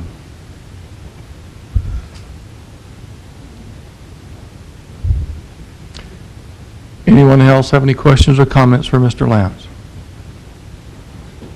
Thank you, Mr. Lance. This time I'd ask if there's anyone else in the public who would like to make comment on this special use permit. Please feel free to come forward and give us your comments. Anyone else from the public who would like to make comment? Anyone from the commission wish to make comment? Mr. Chairman, Mr. Jackson. Speaking for myself, I don't have a problem putting the second building out there. I don't see any issue with that. But I don't think we should approve it until we satisfy the requirements in the first building. I agree with you. Mr. Chairman, I would Mr. also agree. I think it's probably something that's necessary or needed, but I do believe that they need to follow up on the first special use permit.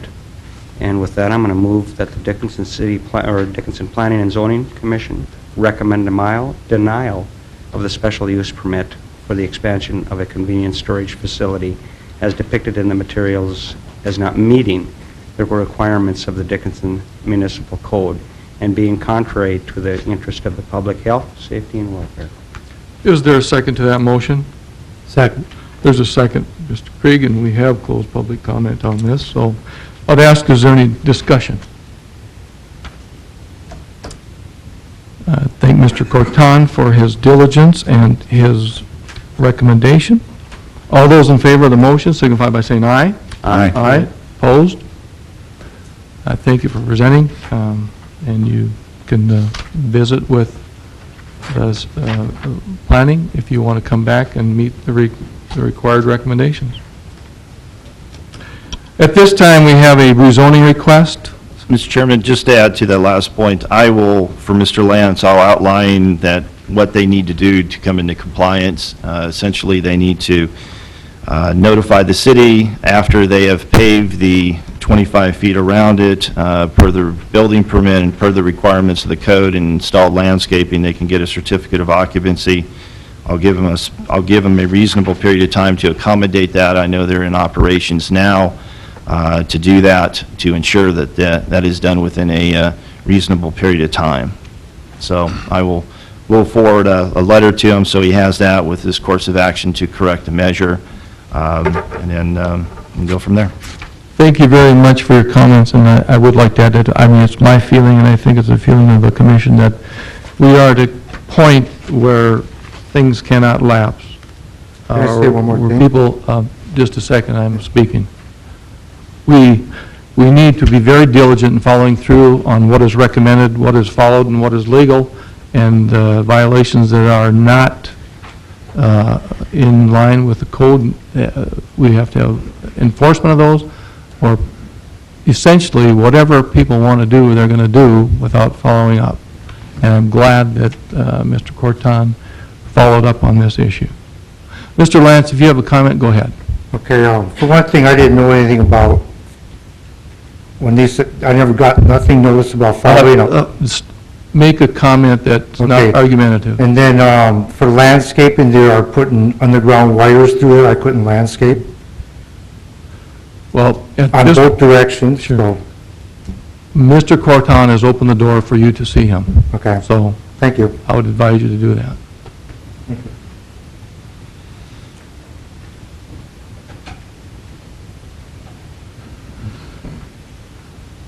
At this time, we have a rezoning request, item 11 on our regular agenda, to consider a rezone petition from GI to CC for property described as a portion of the northwest quarter of Section 5, Township 139 North, Range 96 West.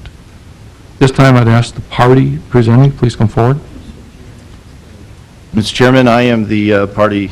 With that, I'll give you a background with it. Mr. Corton, I'm going to make a correction. I was reading from the yellow notes.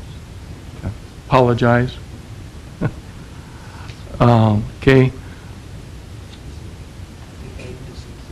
Because I have a conflicting thing here, okay?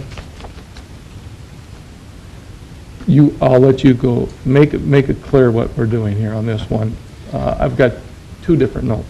Okay. The next petition is a petition from the Stark County Park Association. They own the representative property. I met with Bernie Marsh a month or so ago with respect to the GI portion, that if you look on the zoning map, they own the park fairgrounds just to the west of the city limits, and the zoning designation is GI. The city has felt that that should be community commercial or something representative of the general area. So I proposed to him that as city staff that we would move forward with an application as long as they sign the application, because they're the property owners, that we would bring forth the rezoning application as a courtesy in order to correct this what I see as a remnant leftover zoning district.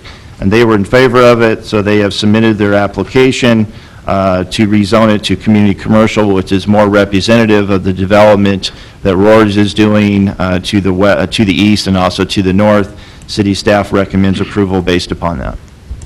Thank you, Mr. Corton. He was presented for the Stark County Fair. Is there anyone else here who would like to speak for the Stark County Fair Association for this rezoning request? This time, then, I would ask if there's anyone from the public who would like to make comment on this. Please feel free to come forward. Anyone who would like to make comment on this? Anyone from the commission wish to make further comments? This time, we'll close public portion of this hearing, and I would ask for a motion. Mr. Chairman, I'll move that the City of Dickinson Planning and Zoning recommend approval of the rezone petition from GI to CC as depicted in the applicable application materials, as meeting the requirements of Dickinson Municipal Code and also being in the interest of the public health, safety, and welfare. There's been a motion and a second by Mr. Nodland. Any discussion? Thank you for your work on this, Mr. Corton. And all those in favor of the motion signify by saying aye. Aye. Aye. Opposed? Motion carried. Thank you. Item 12, we have a rezoning request to consider a rezone petition from AG to R3 for the property described in a portion of the southwest half of the southeast quarter of Section 29, Township 140 North, Range 96 West. This time I'd ask the party presenting, please feel free to come forward. Mr. Tews is excusing himself from this one. He has sold this property, he is involved in this, so he will not. I'm Troy Tews with Lightteller Johnson, representing MRC Development and Steve Bryan. Here to answer any questions as it relates to rezoning of the property. This time, are there any questions or comments from Mr. Tews?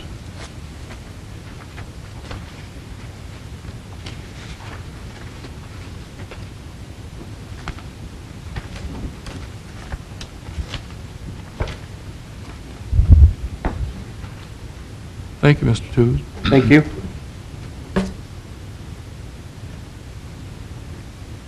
This time, we'd ask if there's anyone in the public who'd like to make comment on this rezoning request, please feel free to come forward.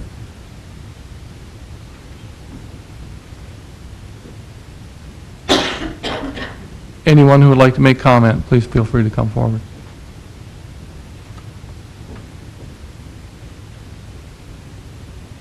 Anyone from the commission wishes to make comment? Mr. Chairman, Mr. Krieg, go ahead. just like to question, what, the area around the oil well, are we rezoning that for R3 also? Is that? I can answer that question, Mr. Krieg. Yes, they're blanketing the lot as R3. The R3, our fire code standards and our city code would apply for the setbacks of that, and that would be 100 feet at this point.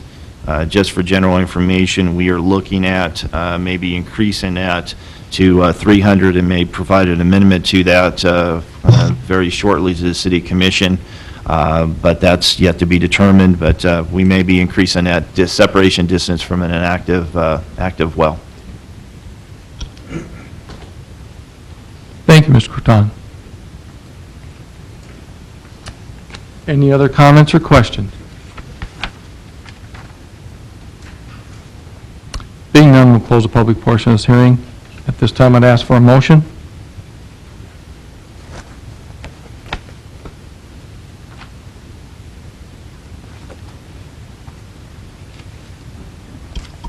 Mr. Chairman, Oh, I move the Mr. city, Govash? I move the City of Dickinson Planning and Zoning Commission recommend approval of the rezone petition from AG to R3 as depicted in the application materials as meeting all the requirements of the Dickinson Municipal Code and also being in the interest of the public health, safety, and welfare. Is there a second to that motion? Second, or whatever. Okay, second. Any discussion? If being no further discussion,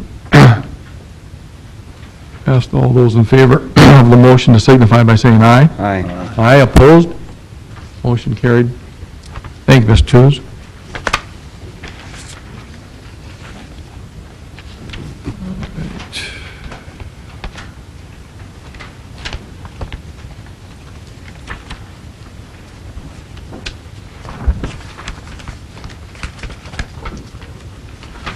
This time, we have item 13,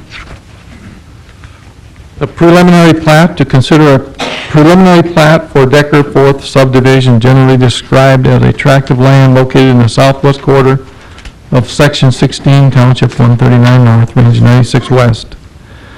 Plat is approximately 6.76 acres. At this time, I'd ask the party presenting, please come forward. Thank you, Commissioners. Andrew Schrank with Highlands Engineering and Surveying, representing the owners of Decker's Fourth subdivision. We have made a few revisions since the sketch plat phase. Originally, we had the lots with 2 lots on the north side and 1 lot on the south half with an access road between them. Based on your comments in sketch plat phase, we have revised to have all 3 lots facing, I believe it is 20th Avenue Southwest. Lot 1 would gain access from the northwest, or the west quarter corner of Section 16. There is an existing approach there that they would be using for that one.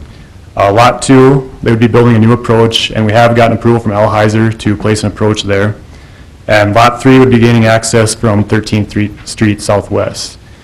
One revision we have, we probably will be making for final plat stage. We have had a request to change the 33 feet of right-of-way to a 40 feet right-of-way. Always will take any comments or questions. Thank you for your changes. I'm glad you could facilitate these people. It looked like, as far as I can see, the accesses are going to be just fine. Anyone here, engineering, would like to make any comments on this? The accessibility? The accessibility, Mr. Chairman, would be fine. I'm glad that the applicant chose on revising the lots to gain access off of the established roadways instead of what they had proposed, an interior road. It makes sense to us. I had talked to Mr. Shank earlier this week and mentioned to him about the 40-foot from center line dedication that they would need to provide on the plat. City staff recommends approval. Thank you, Mr. Corton. Any other questions or comments for Mr. Shank? Mr. President, Colling. just a question as to the proposed zoning of these parcels, do you? It's currently RR, and they would be using the same zoning. Their plan is to build their own personal housing on these lots, so. Thank you, Mr. Shank. Thank you. This time I'd ask if anyone here would like to make comment on this preliminary plat, please feel free to come forward.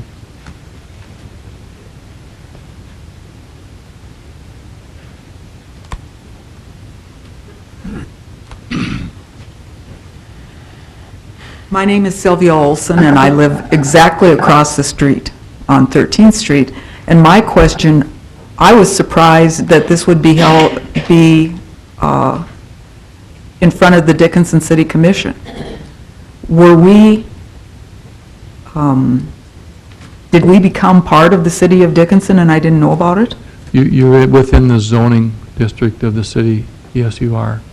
But we're not taxed as part of the city? I hope you get taxed. And what are you going to provide us for that tax?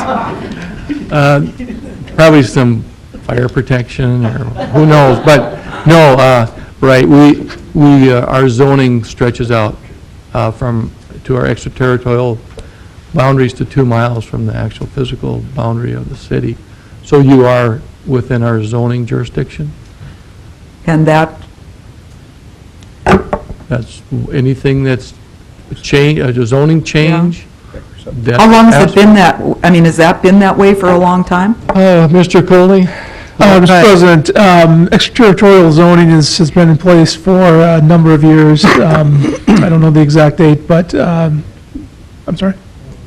Yeah, at least since the 1950s. Okay. The city has a 2-mile jurisdiction beyond its city limits to enforce zoning and subdivision regulations. Okay. Those properties outside of city limits do not pay municipal taxes, though. Well, because we are very satisfied with our county services, and we'll make sure that Mr. Elkins carries that message with him. Yeah. I mean, when we have snow, they come out and plow the roads immediately.